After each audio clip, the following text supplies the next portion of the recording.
Salvation Army couldn't hold me back. They're gonna rip it off, taking their time right behind my back. And I'm talking to myself at night because I can't forget. Back and forth through my mind behind a cigarette.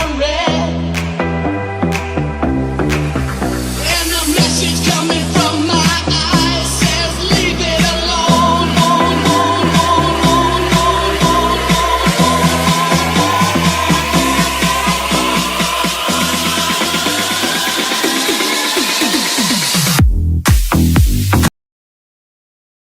Would you let go of my wheel? Hey, come on! Hey, watch it!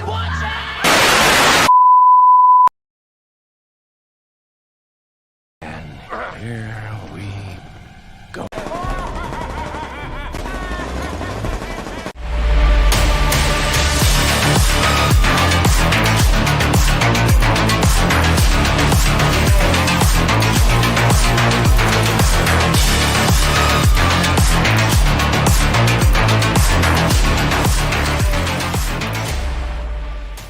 Be careful what you wish for, Parker.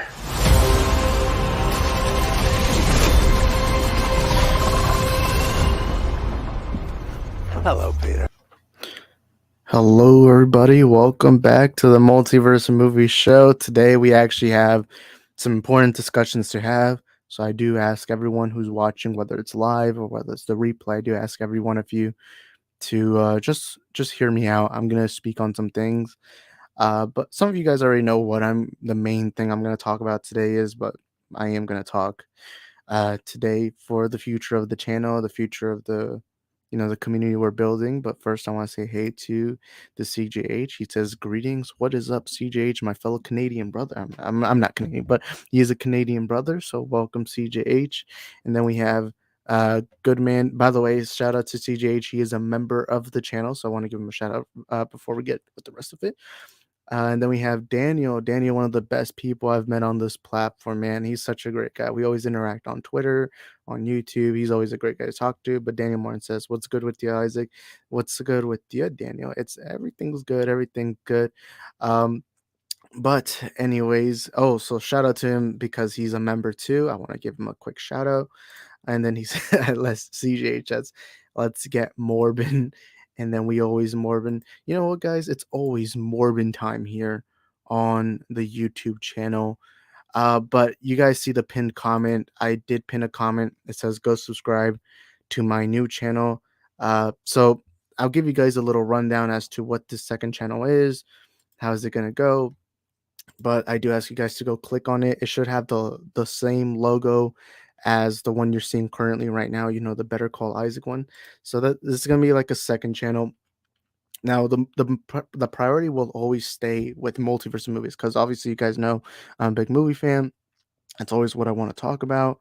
Movies are the thing I want to talk about. But there are also times where I want to talk about other things, pop culture, YouTube, stuff like that. And so I made this second channel. It's also going to be more of a solo channel. That channel is going to be more of me rather than just me talking. Like this channel is mainly me talking about movies and then I'll bring in people sometimes. But that other channel will be more kind of like my own thing. Like it's my solo thing. And it is gonna be me talking about stuff other than movie talk. Because there's again, like I said, there are times where sometimes I just can't. I've been on YouTube for 2 years. I've uploaded over 400 videos. I've been doing this for quite some time, and I love movies. But sometimes, I just want to talk about other stuff. Just have fun with it. Just go with the flow. And sometimes I want to put my perspective on things that I just can't hear on the channel. Like for example, here on YouTube, I can't talk about certain, or at least here on this channel, I can't talk about certain things because, when people subscribe to a channel, you kind of give them the content they expect. Like for example, if you're like a sports commentary channel, people are going to go to that channel because you talk about sports, or movie talk, you go to that specific channel for movie talk. So I don't want to convolute things. So what I'm going to do is I'm going to make that separate channel and use that separate channel to basically talk about other things. Because there are times where I just want to talk about certain topics, but I don't want to bring it in here on this channel because this channel is meant to be movie talk. And so yeah, it's gonna be my cool way of dividing things, dividing things up. I already actually have an intro on the channel. I've been seeing a lot of support for it, so thank you guys to everyone who's subscribing so far. Let me actually go ahead and check right now how many subscribers we have on that channel. So we have 10 subscribers. That is awesome, man, and thank you to everyone who is currently subscribed to my second channel. And also, even if you don't want to keep up with the content, I do ask you guys to please subscribe. It's mainly for backup because I look, I don't do anything on YouTube that's worthy enough of being banned or anything, but just in case something ever happens, this channel will serve as that backup just so that I'm not lost. You know what I mean, guys. But yeah, this is gonna be more of my individual personal channel where we're just gonna do fun things on that channel. But again, always, the priority is always multiverse of movies because you guys know my favorite thing to discuss is always movie talk. Movies are the thing I like talking about most. So yeah, that channel is gonna be anything that's not that. But for this first week, I am going to be uploading more consistently on the other channel, mainly because currently there isn't a lot of movie topics. But the second thing is, I do want to grow the channel a little bit, at least this first week. I am always going to prioritize multiverse and movies, of course, because we build the community here. The community is not at that channel. The community is in this current channel that you're watching this video from. But for the first week, I am going to prioritize that channel just for a little bit, just so that I can at least get some content up. Because I if I'm going to ask people to subscribe, I got to have content up there. But yeah, that's just kind of my quick little announcement. But I'll show you guys the little intro I made for that channel. Would you let go of my wheel? Hey, come on! Hey, watch it, watch it! But yeah, that is that is the channel. That is the intro we have on that channel. So if you guys have anything you want to tell me, if you have any questions, anything, you are more than welcome to tell me what your questions are. And if you want to ever talk to me personally, I have let's see if I can get the image up. Huh, do I not have the image? Oh my God. Oh, there it is. You can always follow me on my Twitter and Instagram, both at Isaac the Film Geek. Uh, yeah, I always have I have two public, although I did make my Instagram private a couple of days ago. But and then Daniel says definitely fitting intro reel. Yeah, I wanted to just have something a little funny. I feel like it would be a nice way to get people in the rhythm.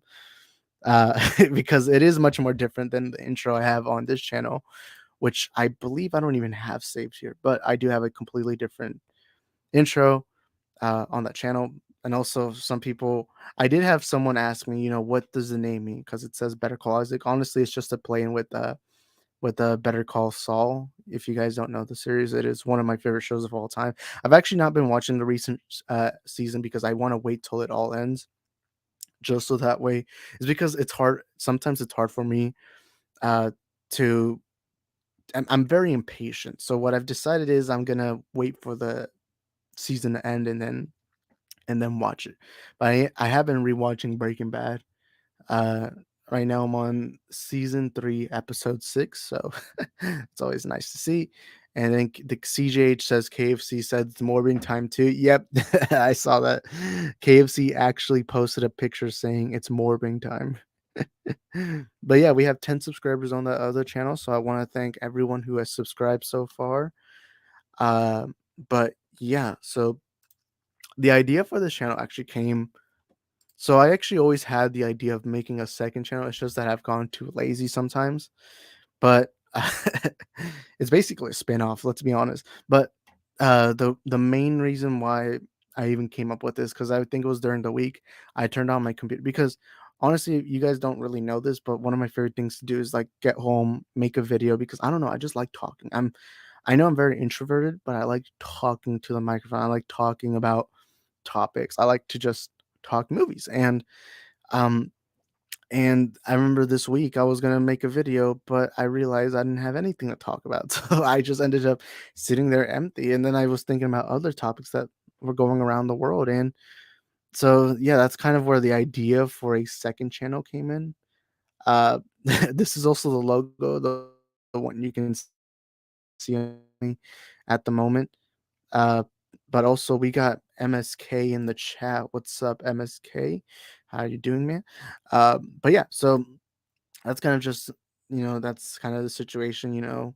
Um, the second channel thing.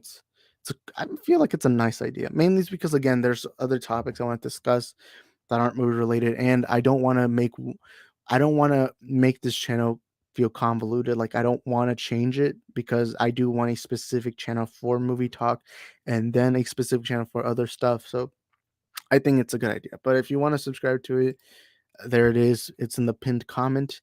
Also, I just realized I spelled subscribed wrong. I put subscriber by accident. Also, I do want to wish.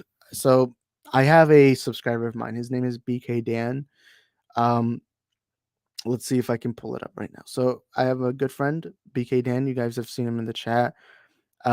So he's been suffering recently, medically. Like he's been going through some medical issues. He sent me a message on Monday saying, been in the hospital for the last few days, going into a nursing home.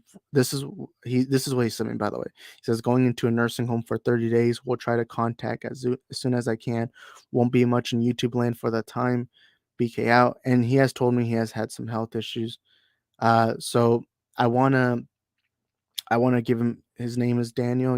He has the channel BK Dan. Well, he tried creating his own channel, but because of health reasons, he can't currently at the moment. He's at the hospital, so I do want to wish him luck because he is a member here on the channel. He is supporting us financially. He watches a lot of my videos. He's been on the streams a lot in the chat. So I do want to wish him the best of luck to BK Dan, because honestly, it did break my heart when I saw when I saw his message. But honestly, what makes me, and I'm about to read Cool Guy's comment and Daniel Martin's comment, but you know, uh, it's actually amazing how many people I've interacted with on YouTube. It's crazy. Like I don't, I know it's crazy to say this, but YouTube has changed my life. YouTube has changed my life for the better. There are things that it's just amazing how many people I've interacted with, how many people I've become friends with, and these are people around the world. Like you guys are from around different places in America, more than likely, but like CJH is from Canada, and we interact a lot, and it's always crazy to see. It's always crazy to see how much this channel has spread to other people, like how many people I've met here. And also, it does support me financially. I don't make a lot of money here. I don't mean to talk about money. I'm sorry if it sounds a holish, but this channel does support me financially. It's always great to see that. Of course, it's not a job. I of course do this more for fun. Even if I didn't get any ad revenue or at all, it's still always amazing. I mean, I did YouTube for an entire year without ad revenue, so honestly, like I sorry if I'm talking too much about this, but it does help. Like honestly, like it means a lot. It does mean a lot when you guys support us, whether it's super chats, whether it's memberships, and even just like nothing. It can be like you're watching the video, like just the ads itself help support the channel, and it's meant a lot seeing a lot of you guys supporting here. And also, I even had a comment recently from Karma Kitty. I put it on my community tab, which I have been talking a lot more in the community tab, but basically, I don't know if it's a she or him, but so they messaged me saying thank you for the reply. I appreciate it. You're probably my favorite movie channel because you keep it real. And that honestly means a lot. Like just being in someone's favorite list. That's just insane to me. And I remember that comment made me happy. Comments like this make me more happier than if I get videos like with thousands of views or stuff like that. Because honestly, like to me, the best thing YouTube's done is the community building. It's always great to see people like CGH, Cool Guy, Daniel in the chat, and MSK and everyone. And it's just I'm always amazed by how much you can interact on YouTube. Uh, but yeah, that's what I wanted to say. But anyways, let's read Daniel's comments. He says you're good at rifing off rifing off the top of head Isaac. It's a natural fit for a second channel. Yes. Thank you, Daniel. But yeah, also you guys let me know what you think of the name. Better Call Isaac. I don't know. Better Call Saul is one of my favorite shows of all time. So I just had to Saul Goodman's a comfort character, honestly. But Cool Guy says, whatever happened to the war? Was there a peace treaty signed behind closed doors? Yeah, so let me actually talk a little bit about that because I noticed I've never brought it up. So I was gonna do this little mini series. Now I wanted to keep it wrapped up what exactly this mini series was, but you see this image of Isaac Fett, a play on Boba Fett. So also we see Antonio in the chat. What's up, Antonio? I was just talking about my new second channel. So yeah. Let me respond to Cool Guy. So I was gonna do this series thing, and I even wrote out like a script. Uh I was gonna write out a script and everything. And this whole story was gonna be about, so the plan was have Isaac Fett kill me off, like me, and then have him, which is just me in a helmet, have him replace my channel for a week, and then find out that Reverse Isaac actually sent out a bounty on me, and it was gonna be this whole multiversal war, which is what the story was gonna be called, the Multiversal Saga. It was gonna be like a mini story we created on the channel just for fun. And I even have like a poster right here. I even had this poster. Let me remove the comments so that you guys can see the bottom. I had this little poster. You have multiple multiversal versions of me, and it was just gonna be like this fun thing. But the problem is something came up around that time, and I wasn't able to finish the script. I wasn't able to finish the storyline, and so what I've done is I don't even know if I'm gonna continue it because it is a lot of effort, it is a lot of work, and I don't know if I have the time to do it, but that was the plan. But hey, Cool Guy, maybe eventually in the future I will work on it, but it was gonna be this interesting story about how my variant versions of me were gonna try to fight for the power of the channel, like gain control of it, and there was gonna be like a time period for like 2 weeks, a week or so, where you're gonna see Isaac Fett, which is me in the Boba Fett helmet, taking control of the channel. Kind of like Godfather-ish, kind of like, it was a little fun idea I had, but yeah, something came up.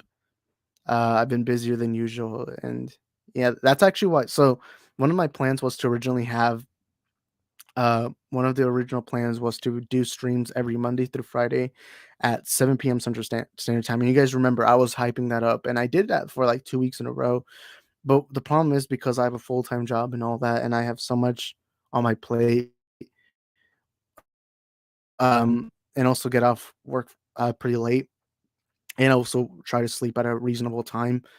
I had to cancel that because what happened during those 2 weeks is I was starting to become more sleep deprivation. I got a lot of that. I was starting to exhaust myself a lot. I felt like incredibly exhausted to a point where there were times where I would wake up in the morning just not wanting to do anything anymore. And I remember what happened because of that is that I gained, because what the thing is, even after my streams, I would hop on like Max's streams, I would hop on Enosh's streams occasionally. So it wasn't just that I was doing my streams, I was also doing other streams. And what started happening is that I started losing my love of YouTube. And one thing I've been told by many other people is that the minute you start feeling exhausted from YouTube, it's always important to take a break, mainly because you just don't want to lose that hype, that energy of doing YouTube.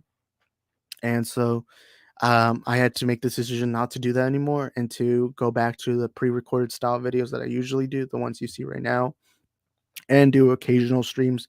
And I feel much better doing this because honestly, because those 2 weeks were honestly very stressful. Because the thing is, I would write out everything. I would make sure I knew what the topics were for that day. I would make sure to get the guests that I feel could best fit the specific topic. And yeah, that's what eventually happened. It was just so much stress. There was so much exhaustion. And with the stuff happening outside of YouTube in my own personal life, sometimes it's just better, take a break, take a chill pill. And I realized, I prefer quality over quantity. I would rather make one good video than five bad videos. And there was even a stream. I'll actually point out the stream right now. Uh, I forgot what it was called, but I believe I was talking about the Book of Boba Fett finale. Let me see if I can pull it up. Probably not on the screen because I know it will mess up my Wi-Fi and all that. But there was a stream I did talking about the Book of Boba Fett, the finale, that I cut really. It's still the shortest stream I've ever done. It's 28 minutes, so I found it. It's called Book of Boba Fett finale. Disappoints fans. Just a lazy setup for Mandalorian season 3. So that was the video name. So you can go find that, and it's 28 minutes long. And if you can tell in that video, I was so exhausted within just 10 minutes of streaming, which is not usual. Typically, I get exhausted of a stream after like an hour or so. But in this stream, you could tell I was very, very exhausted. In fact, you know what? I'll try pulling it up right here. Let's see if I can find it on YouTube. Let's see. Book of Boba Fett multi multiverse of movies. And before I get into that, let me actually read some comments. Um, Antonio asks, "Is this a multiverse of movie stream or Better Call Isaac stream?" It's a multiverse of movie stream. Apparently, I can't actually stream on that other channel until like 2 months, which is fine because that other channel, I probably won't stream on that other channel until I have like at least 100 subscribers or something like that. But this channel, I'm typically when I stream, I only want to talk movies, so I'll like that other channel is more going to be used on stuff that isn't movie related, other stuff, for fun. But yeah. And also we have a cool guy. He says, "Oh man, that would have been great." Thank you, cool guy. And yeah, sorry about that, man. But I will try to in the future. But let's see if I can find it. Uh, let's see. All right, let me go to my channel. Uh, should be somewhere around here. Okay, so it should be around here somewhere, and then I'll pop it up on the screen. Uh, I can't find it. Okay, there we go. I found it.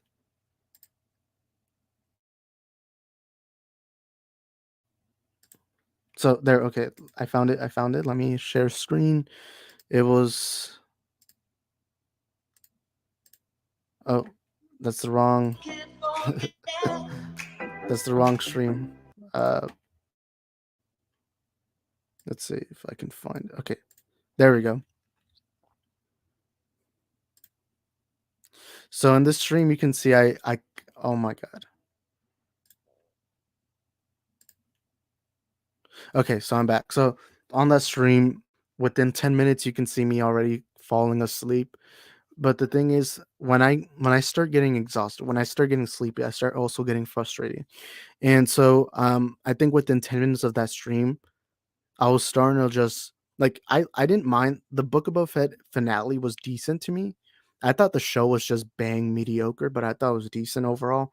But in that stream, I start kind of getting a little frustrated on things because I was just I was just really, really tired and I was genuinely falling asleep. And so when I'm in that position where I'm falling asleep, I always get frustrated.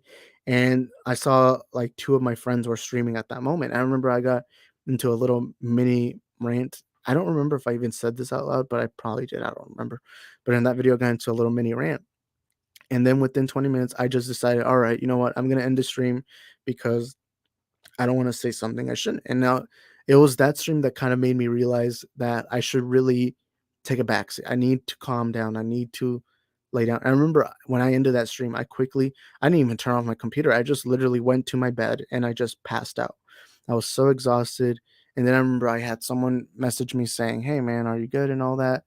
And yeah, so that's kind of what happened, and that made me realize I can't stream as often anymore. That's why I focus more on pre-recorded videos because at least then I have it. Because the thing about streaming is that you have to be very energetic for at least an hour, and the thing I realized is I can't do that. And I just can't do that on a consistent basis, and so that's why I stopped doing those daily streams, and that is part of the reason why I didn't do the little multiversal saga that I was gonna do. Uh, let me bring. I don't even know if I have the poster. I think I lost the poster. Okay, there's the poster. That was the little poster, the little story, because at that moment I was starting to feel fatigue over YouTube as a whole. And so yeah, that was the kind of the thing. Oh yeah, Anthony. But yeah, I think it's much better what I'm doing now because I feel like I'm uploading consistently. I still do at least one stream a week. I feel like this is much better because that way I don't get fatigued and I still provide at least decent content. Like, I wouldn't say my content's great, but I would say it's at least decent. And I feel like this is just much better, you know? Um, because I feel like part of the reason why my content's at least decent is that uh I have some energy, you know? Also, Antonio says you could have a panel though. Yeah, I do want to have panels. Today's stream was mainly going to be by myself because I did want to update because this stream was mainly made for because my panel probably wouldn't know what to talk about in this kind of situation. Like this stream is going to be short. It's going to be probably under an hour. I don't know how long, depending on how the chat is. But yeah, like last time I had a panel, I brought on Thade, I brought on Arkham Gaming. Uh, the only thing is I'm very cautious on who I have on my panels, you know? That geeks mic. That geeks mic. I don't know what that is. That geeks mic. I honestly don't know what that means, but I do have a Blue Yeti mic. I like the mic I have. I think it's decent. I've had it for like a year now. I'm surprised. And I got this mic uh before I even ever before I even ever reached 100 subscribers because I don't know. I'm very when it comes to editing and all that, I'm very precise on my audio. Like the audio I care so much about that I remember one time I was doing a video and when I was doing my after editing, the audio wasn't at the right volume I wanted to. And it's not like it was bad audio or anything. It just wasn't at the standard I wanted to. And I got real mad. I got real mad that I literally just deleted that entire video. And it was literally 30 minutes of footage too. That was the thing. um Also, if you notice, my content's been getting longer. Like I've had a video, like a 55-minute video, 30-minute video. But one thing is because I tend to talk a lot.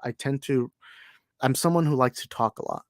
And so one thing I used to do is I used to think my videos needed to be under 15 minutes, but then I realized, you don't really have to do that. And so I just realized, hey, you know what? Just say what you got to say and then upload the video. That is something I've learned on YouTube after a while. But yeah, I do want to have panels in future streams. More than likely, my streams will be once a week and it'll be on a Thursday afternoon. But yeah, and also, oh wait, CJH says breaking news: new Andor trailer out. Oh my god, I actually didn't know that. Um, I'll try to watch it after, but let me get into some comments. The cool guy says even Jarbo was getting sick of movie talk and scaled it back some. Yeah, and especially Jarbo because Jarbo's been doing YouTube for much longer than I have. I mean, the guy has, and he's had other channels. He's much more experienced, so I can't blame him because I think every YouTuber, whether you're a YouTuber with 10 subscribers, 20 subscribers, maybe even 5 million subscribers, however big or small your channel is, I think everyone goes through fatigue. And that happened to me when I was starting to stream daily. And I realized that I'd rather just make decent quality videos than force myself to do streams and be fatigued. Then that's why I only do it once a week because I try to do it on a day where I know I'm not going to be exhausted. Because I do believe I want my video anytime I make a video or stream, I make sure I'm energetic and I'm awake and I'm fully uh I'm fully concentrated on what it is I'm talking about. And that's why I stopped doing the streams. But yeah, I can't blame Jarbo. Jarbo's been doing this for much. Even recently, Jarbo says that the thing he doesn't like about YouTube is that you have to talk about drama to get views. And honestly, that's why I've been kind of calming it down. I've been like, hey, you know what? I don't want to talk about drama. I just want to talk movies and have fun. And we have Ashley in the chat. What's up, Ashley? She says, hey. And then Daniel responds, oh my God, I just saw this. Daniel sends in a $5 super chat. Thank you. Excuse me. Thank you, Daniel, man. That means a lot. Let's read his comment first, though. He says, don't know if you have any drops yet, but I hereby Christian this first live stream as a W or an upside down M for who. Hashtag we're all Morbius. Heck yeah, man, it's Morbin time. And yeah, thank you, Daniel. That means a lot. $5 super chat. It always means a lot to have people support the channel, whether it's just watching the videos, whether it's supporting financially. Daniel is also one of the members here on the channel, as you can see. He has an icon on the top right corner. But yeah, thank you, Daniel, man. It means so much. Daniel actually reached out to me on Saturday. We had a private conversation. It was just amazing. And then I always see him in chats. I always see him in other people's stream chats. And so that's always great. It's always great to see him around. So thank you, Daniel, for that super chat, man. It means a lot. And I got to play the super chat clip. Yeah, I haven't played this clip in a while, but here's the super chat clip. I'm a superhero! I'm a motherfucking super...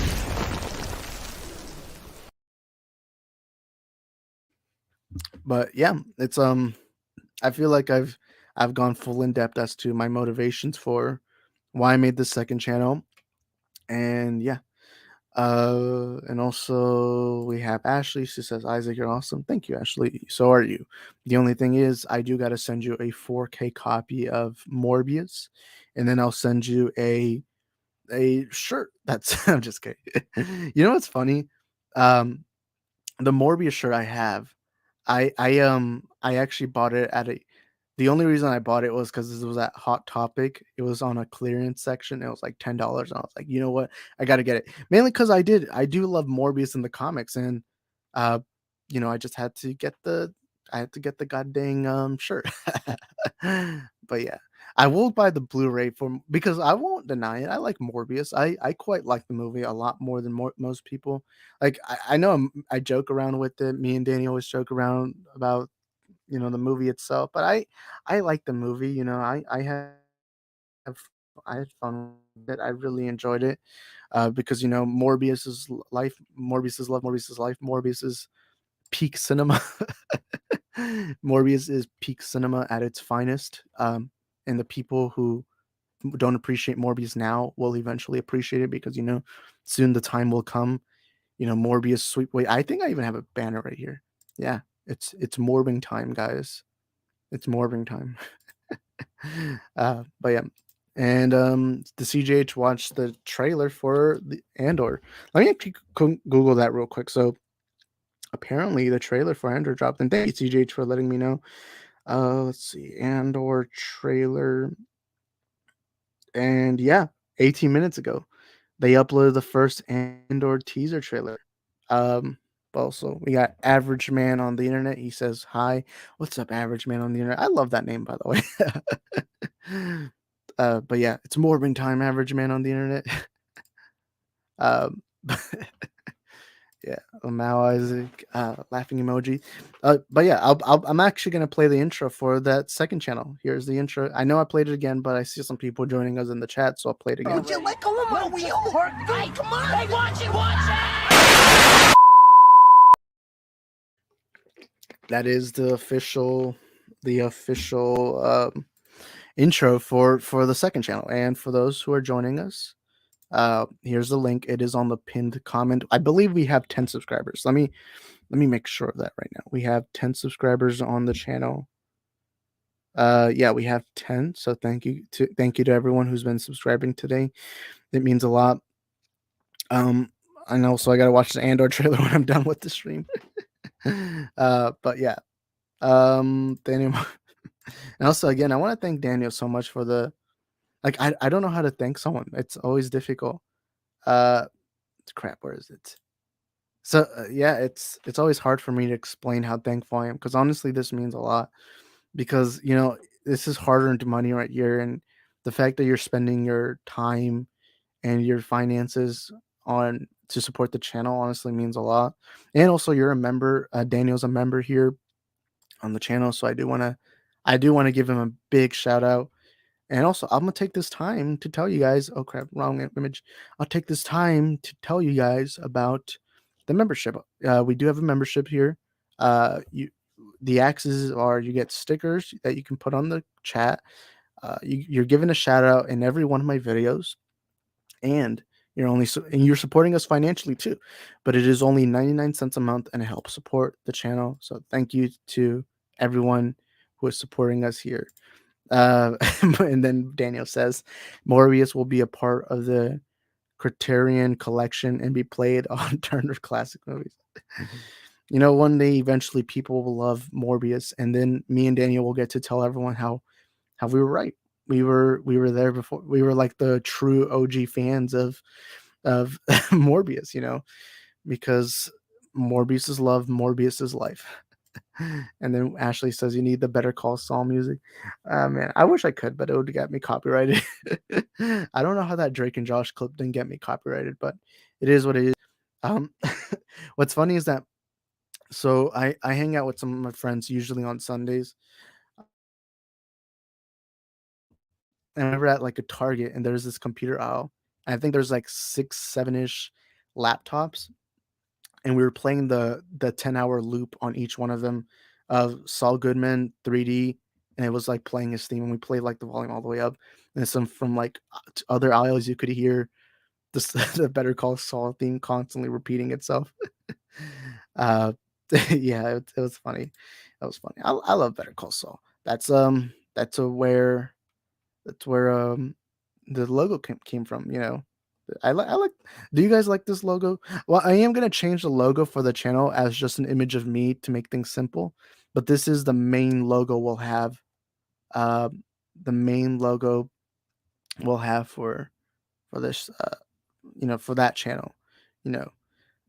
But if you guys want more information on what that second channel will be, I said it at the very beginning. But yeah. Yo, we have Nicotina in the chat. What's up, Nicotina, man? Y'all go support him and the Four Nerds. They did Project Justice League.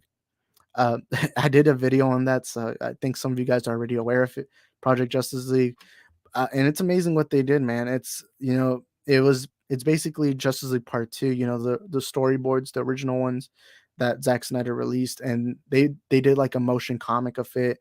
They even had like voice acting in it, great animation too. It really genuinely felt like a true Zack Snyder like part two. Like it's honestly, it's really cool. So y'all go support the Four Nerds and Nicotina. And also they're raising money for charity on there. So honestly, I think most of you guys are already aware of it, but still, if you guys aren't aware of it, y'all go watch Project Justice League. It's really good. I've seen it like 3 times already. One of them was I think I was working out and I just played it in the background. It was so cool. They even used the music like it genuinely feels like you're watching an actual Zack Snyder DCU movie because you hear the music, you hear the themes, the scores and everything. But yeah. But yeah, what's up, Nicotina? It's always great to see you. What comment was I on though? It's Morbius is a cinematic masterpiece. uh, and an average man on the internet. So, by the way, I love that name, average man on the internet. That's I love that. It says just up to the new channel. Thank you, man, and for those joining us, please go support that second channel. And again, if you want more information on the second channel, I did talk about at the beginning, but just to give you a quick rundown, it's gonna be like a commentary channel where we talk about things other than movies. I'll do more stuff, fun stuff like over there. Multiverse of movies will be more focused on movie talk, while this other channel will be really anything. Because I don't just talk about movies. It is my favorite thing to talk about, but it's not the only thing. But yeah, where was I? Better Call Saul music is fire. Actually, I will say this. I think the Better Call Saul intro is better than the Breaking Bad intro. And Breaking Bad to me is one of my favorite shows of all time. So it's not my favorite. My favorite one will always be. Let's see if I can get the clip. My favorite show of all time will always be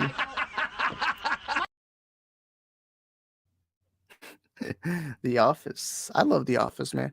If you guys notice, I do often reference The Office a lot. Like for example, on Max's channel, everyone's so used to hearing me say that's what she said that now every time that's brought up, everyone calls it the Isaac line, even though it's not me. But it is funny. I mean, everyone knows it's The Office, but because I say it so much, they're just used to me saying it. Uh, Also, Ashley says, "Did you guys see the mid-season finale?" I've actually been avoiding watching the latest season because I actually want to wait until after because I kind of get impatient, and because I'm re-binging Breaking Bad, I'm like, hey, you know what? So that I don't get impatient, I'll watch it. Like I'll binge the entire season all at once. So I haven't been seeing the new season, but yeah, Saul Goodman's like a comfort character of mine. Where was I? That's pretty tight in my opinion. Thank you. When Isaac Goodman 3D stare coming. If anyone knows how to edit, you contact me now. We'll get that done. We'll get that done. I could barely make this dang image right here, the profile image, because I'm not a good editor. I've been slacking on Saul here lately, Ash. Daniel says I jumped. I was so shocked. You have to watch it when you get the chance. And Daniel says, no doubt, Project Justice League is legit. Whoever voiced Lex knocked it out of the park. Yeah, and I like them all. I think my favorite specific one from Project Justice League was probably the Lex Luthor. I'm not Lex Luthor. Oh wait, yeah, you know what? I'll give Lex Luthor's probably my favorite, but second favorite was probably the Riddler, which I completely forgot was even in the storyboards until I saw the Project Justice League. And also they're doing Project Justice League Part 2. So yeah, I'll be on the lookout for that. Sorry guys, I had to drink some water. That's my favorite sitcom, Isaac. Yeah, it's mine too. But if we're talking shows, it still is my favorite because I don't know. I've binged The Office so much that I honestly can't tell you how many times I have. But it is my favorite show of all time. Um, I'll say Breaking Bad's my favorite drama of all time. Or maybe no, because I love Game of Thrones. I'm really in love with Game of Thrones. Uh, what's I'm gonna say this. The funniest line in Breaking Bad is still when Hank was talking to his assistant, his Hispanic assistant. I don't remember exactly why he says this, but at one point he says, "You, it's like, what's the matter, man? You guys used to be conquistadors." And I know nobody, when people talk about Breaking Bad, no one ever brings up that line. But to me, it is genuinely the funniest line in that entire series because I don't know. I often make fun of Mexicans myself because honestly, I don't care.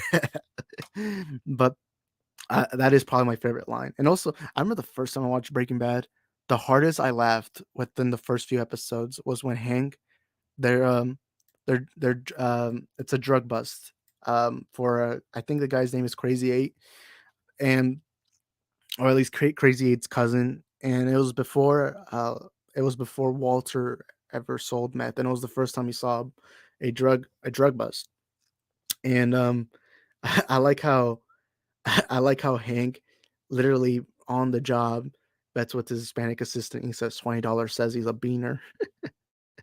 I don't know why I laughed so hard when I heard that because it's just Hank is like Hank says a lot of stereotypes and all that. But I don't know. I just find it funny. But yeah. And also, people always talk about representation, whether it's race, whether it's gender, whether it's whatever. You know what? I'll say this right now. When it comes to Latino representation, Breaking Bad, Better Call Saul, Better Call Saul, they all have a lot of Latino representation. Not in the good way, but it's still a representation either way. Oh my god. What's funny is that the character of Tuco Salomon, a lot of you guys obviously know that character. If you don't, well, that probably means because you haven't seen the shows at all, whether it's Breaking Bad or Better Call Saul. But the character of Tuco Salomon, I'm not even kidding you when I say this.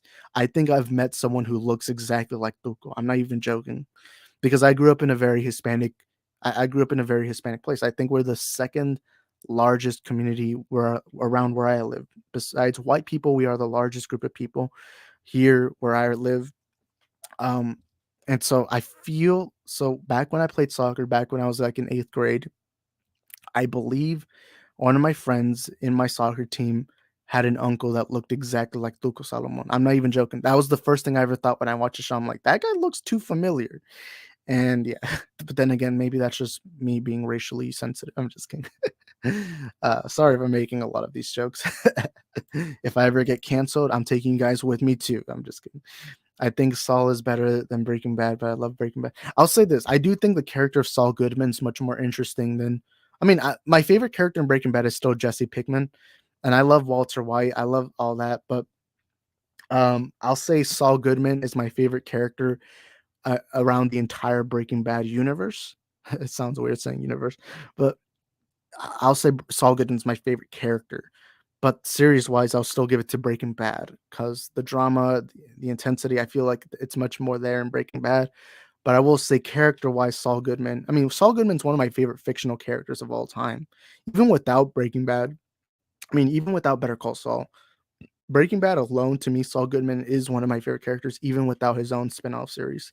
But yeah, I will say it is it is the best spin-off I've ever, like, in all spin-offs of all time. Like, whether it's spin-off movies, spin-off shows, I gotta say I think Better Call Saul is the greatest spin-off ever, in my opinion. Now, I'd have to think about that because it's not like I have a list of spin-offs, but I think Better Call Saul is the best spin-off I've ever seen. But yeah, Barry's awesome. You killed all my buddies. That's too funny. They've got the representation covered. Oh, and let's not deny it. There's a lot of Hispanics, Latinos, and all that in Breaking Bad and Better Call Saul. Of course, that's because they're in the southern border. They're nearby it. They're in New Mexico. I mean, obviously it's in the name, New Mexico, Mexico. It's like it's right there. Like what?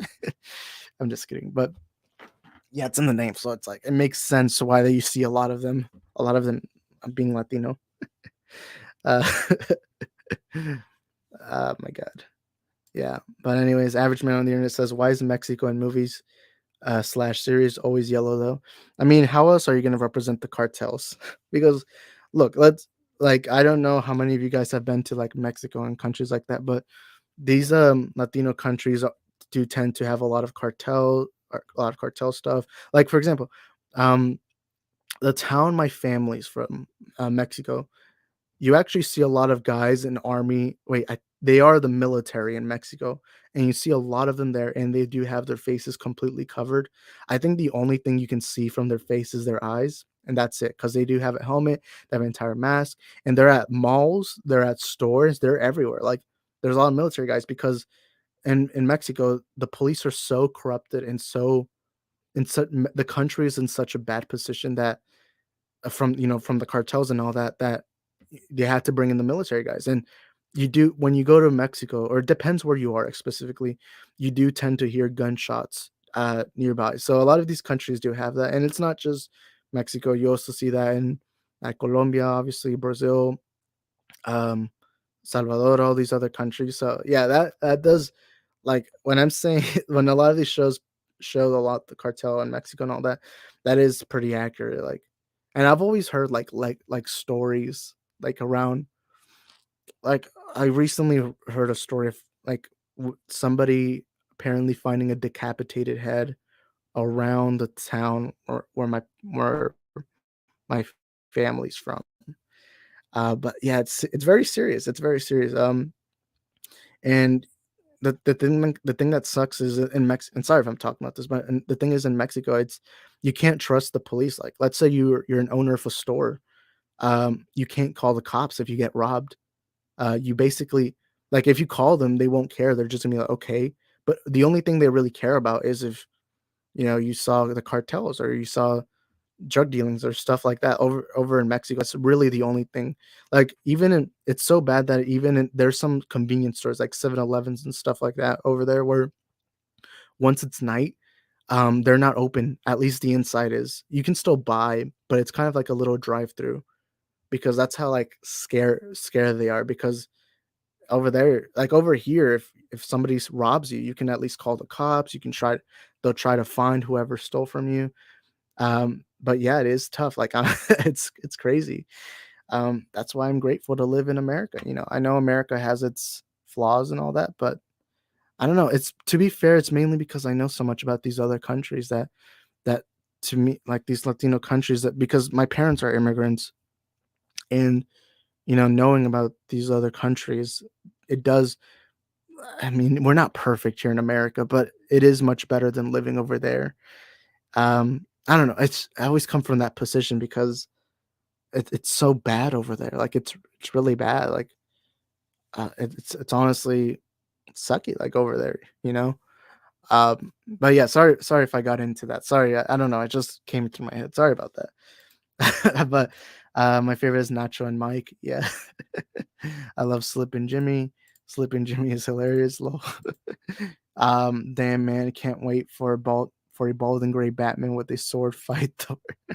Also, yeah, we're Thor Love and Thunder trailer. I know I made a video on it already, but I like the trailer. It's just to me it wasn't as good as that teaser because that teaser felt so rock and rollish. But Gore the God Butcher, I really love that design. The only things I criticize from that trailer specifically is the helmet looked weird. Like the CGI didn't look good on it. Like that looked weird. And not only that, but the line itself, how Chris Hemsworth delivers it. And by the way, Chris Hemsworth's a talented actor, but when I heard him say Jane, it sounded like it was like a Scooby Doo cartoon. But the main thing that I really didn't like, and look, I love Thor Ragnarok. Thor Ragnarok is insanely funny, and I love that movie. Taika Waititi is comedy gold, but that ending to the trailer was really unfunny to me because what it is basically Zeus accidentally strips Thor. Thor is butt naked, and it's just girls looking at his junk, or and guys too, obviously. But it was just, like I said this on Ashley's stream. I was like, I don't know, that felt very high schoolish. That felt like very mid. That literally feels like something I would have written if I was in eighth grade. Like, which I did used to write scripts, by the way, but that really felt very childish humor because it was just, haha, look, PP, yay, it's funny, I guess. I don't know. Even Thor Ragnarok did the joke better, which is when Hulk got out of his little bath and you see his butt, you see that Thor's trying not to make eye contact with this thing. The reason why I find that one funnier is because you never think of Hulk that way. And not only that, but it was much more natural and much more quicker. But I didn't like how in this trailer they really hiding on that. It's like, haha, look, PP. I'm like, really? uh, what? And also I mean, to be fair, Chris Hemsworth's a very attractive man, so I'm sure most people would like to see that. But I don't know. I didn't find it funny. I didn't find it funny. I don't know. It just felt like very childish humor. I don't know, but maybe that's just me being a old boomer. I'm just kidding. But yeah, I'm probably gonna watch the Andor trailer after this is done. But oh, and Average Man on the Internet says, okay, I think I know where they're going in order. Okay, so they're probably gonna start with the Guardians of the Galaxy and Thor, and then Thor probably goes to a new Asgard, and then it probably gets attacked. Thor meets Jane, um, and Jane, Thor, and I'm assuming he's writing the rest. Oh, there we go. Thor and Jane fight. Jane removes her helmet. Then it's probably Olympus. Then the last fight is probably on that weird gray place. Yeah. By the way, that looks so cool. How Gore's place is just as black. Like that, I did not think that was gonna happen because because Taika Waititi's Thor movies have seemed very bright. They're very colorful, and so honestly, that's a really cool. I think that was done on purpose because everything looks so colorful. But then when you go to Gore's world, it's all black and white. It feels like a Zack Snyder movie, and I love that. And I know he's not comic accurate, but at the end of the day, I think this is much better than the comic accurate thing. At least for this, because I think I don't know, it just looks much better. I like it. And the big question I do wonder is, are they really going to introduce Noel on this? You know, the symbiote god. You know, the one that obviously helps Gore get his abilities. That's my big question because I believe now. Correct me if I'm wrong. I believe Marvel has the rights to Null. I know Marvel doesn't have rights to symbiotes like Venom, Carnage, and all that. Obviously, they don't. But I believe I've heard this before. I believe they have rights for Null specifically, so they are going to be able to do that. Um, but yeah, it does look great, and Gore looked cool to me. I liked Gore. I think he looks great, and Christian Bell, just his voice alone, that like it felt intimidating, you know. And I believe we're gonna see a lot of murder in this movie, which I think, after Doctor Strange: Multiverse of Madness, I genuinely believe Marvel movies can do a lot now. I mean, the fact that that movie got away with PG-13 speaks volumes. This is why I've been saying for a long time, you can do a lot. Like even before the Batman came out, I always said movies don't really need to be R rating. Like there are some very few that do need it, like Deadpool. But if you're going based on violence, you can get away a lot with PG-13. The Batman proved that. And the Batman, everyone said that the Batman was brutal. People kept saying that the Batman was just insane. And then Doctor Strange of Multiverse of Madness came out. Literally, and not only that, but even in Endgame, Thanos' head gets decapitated and everyone gets to see his head roll. Like you can get away with a lot in PG-13. And I feel like these last two movies have kind of proved that you can. And I wonder if Thor: Love and Thunder is going to do something like that. And I feel like it could. Like I think Gore. The thing I'm really hoping is that Gore. I mean, Gore is one of my favorite villains in the whole Marvel lineup, specifically my favorite from the Thor lineup. But the thing I like about Gore is that he has a motivation. He hates gods because he kept praying. He kept praying to gods, to help his family. They didn't come help him. He finds out gods are pretty selfish, and now he goes on a rampage to kill them. And I just love that story. And then he actually genuinely becomes Gore the God Butcher. But yeah, that was kind of low hanging fruit, like literally. Are they shocked that it was really big, or were they shocked that it was really small? Like, maybe it was so tiny that they couldn't believe it, and that's why they passed out. Or maybe my theory is that Thor, since he's a god, maybe he didn't have anything. Maybe it was just empty, and they were shocked because they've never seen empty, like that area empty. I'm just kidding. But yeah, I didn't really like the joke. It also felt like it was played out super long. Like it just felt like, really? Is that it? Like, oh, haha, PP. I don't know. Um, Justice League Gore's cut.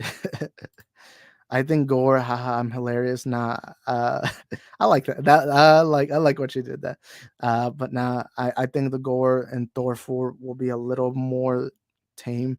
Yeah, it probably won't be at the level that Doctor Strange was, because especially because Doctor Strange Multiverse of Madness was promoted as this kind of like a movie more for like the hardcore multiversal comic fans, and horror fans, while this one feels like it's being more towards like people who want to just have a good fun time watching Greek mythology characters and all that. But also, I'm excited to see Russell Crowe as Zeus. I saw a lot of people on the internet getting mad that Zeus is this like chubby man who clearly looks retired, but I like that. I think it's gonna hide how selfish gods are. I think, to me, it makes much more sense. And yes, I do prefer Zack Snyder's Justice League's version of Zeus, where he's the strong, buff god. But again, where has Zeus been? Where has Zeus been these years? So it's like, honestly, maybe it's the same position. Like, Zeus has all the power in the world, so it probably makes sense that he just doesn't do anything anymore. And again, I do think having Zeus be this lazy bum might heighten, Gore's motivation. And to me, I feel like it makes sense story wise. I'm also gonna say this. I genuinely think Zeus is gonna die in this movie. I think Gore is gonna kill him, and Thor is gonna have to go out of his way to save him. But yeah, it is what it is. MCU Zeus probably OP. I think. Yeah, I do think they're gonna show that Zeus is stronger than Thor, but I genuinely think they're gonna use that so that way when Gore kills Zeus, it just shows you how powerful Gore is. Also, I like that because to me, what it shows is that Zeus is so powerful that he doesn't have to care anymore. And not only that, but gods live on for eternity. At least most gods live for eternity. It's like, I think it makes sense that eventually, after years and years or centuries of existing, you're probably not going to care anymore. I mean, Thor was fat at one point, but honestly, to me, it makes sense. I know people think it's just comedic and all that, but the thing is, I like this new take. We've had Zeus interpreted in many different versions of media before. It's like, let's just have this retired, relaxed version of Zeus for once. I think that would be real funny. But where was I? I was missing some comments. Daniel Martin says probably do since Noel is pretty relatively new character. Yeah, I believe that's the reason why Marvel has the rights to Noel, because Noel's a new character. And remember, the Sony Marvel deal didn't happen until, I believe, the late 90s. I believe it was around the late 90s where Sony got the deal for Spider-Man and the characters. But because Noel's a new character that happened post the 90s, post early 2000s, I believe that is why Noel is now considered a Marvel, like a Kevin Feige controllable character. And I believe that is the reason why they're going to be able to use Noel in this. But that's interesting. We know symbiote exists in this universe now that the Venom symbiote is in the MCU, which I still think that seems pretty stupid, but it is what it is. Thor, man, I'm really excited for most of Quantumania. I'm actually looking forward to it. I mean, we're gonna see what's his name? Who's the guy who plays Kang? He was in Lovecraft Country. Crap, what was his name? Jonathan Majors. Jonathan Majors. There we go. Jonathan Majors. I'm really excited to see him. I wonder what they're gonna do with Kang the Conqueror because I don't think this is gonna be his only appearance. I think, in fact, I don't even think this is just gonna be his sole version. I think there's gonna be multiple versions of Kang the Conqueror, and so I really cannot wait to see what they do with Kang in the future and with Jonathan Majors and all that. So I'm really looking forward to Quantumania.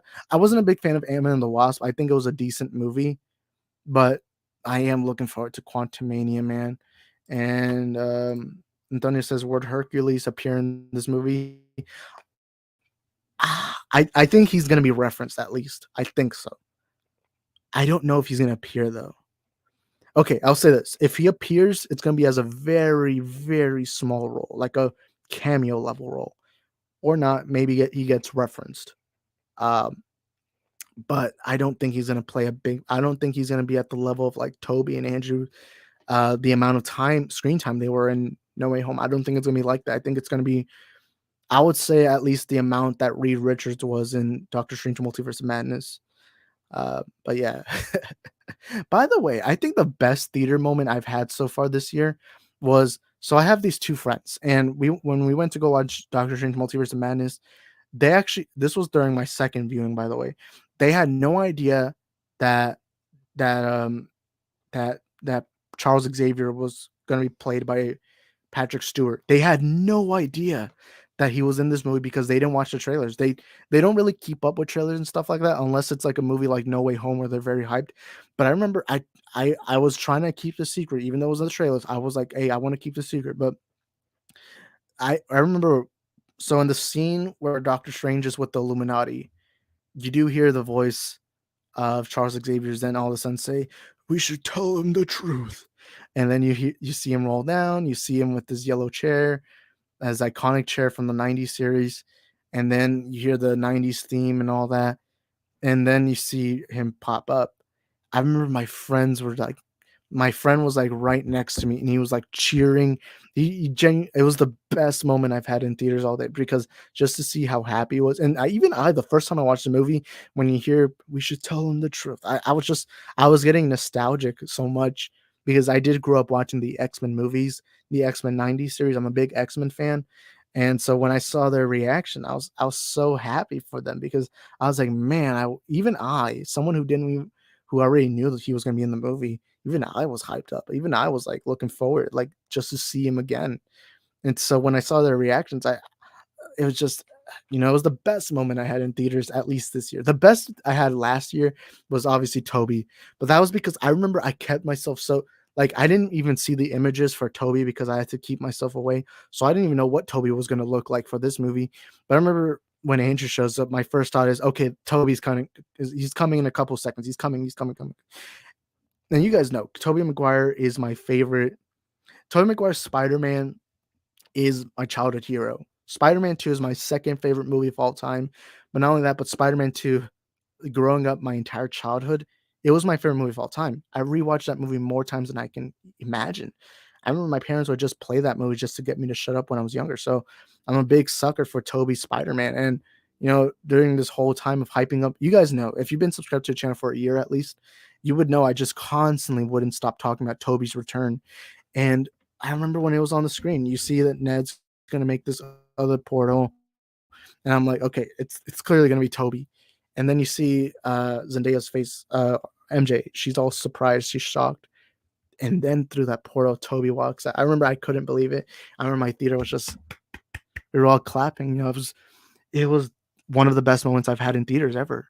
I was genuinely like, so, even though we already knew it was coming, it was just, so, I don't know. It felt like I was a kid again. It felt like I was a kid just seeing him pop up. I felt like a kid. And also we got Josh 032. Toby should have had a rematch with Goblin, wasted potential. I do wish we had seen at least one little interaction, like at least the level that Doc Ock got with Toby, which I love that scene. It's like, Peter, my boy, you've grown up. I love that. I wish at least, I don't know where it would have been placed, but I do wish Toby had at least had one conversation with Goblin, whether it was like 5 seconds, 10 seconds, something like that at least. Because let's be honest, if you haven't seen the other Spider-Man movies, you probably wouldn't have known that Goblin was even a Toby villain just by watching. But I love Goblin. I actually will say this. I think Goblin was better in this movie than he was in Spider-Man 1. But to me, that's mainly because I think Willem Dafoe, you got to see more of his face. You got to see more of his acting. And yeah, you're right. He is a Toei villain. But I think he was better in this movie. Even though I still always will say consider him a Toei villain. I think just not having him with his mask was just so much better, honestly, to me. Um yeah, I loved Goblin in this movie.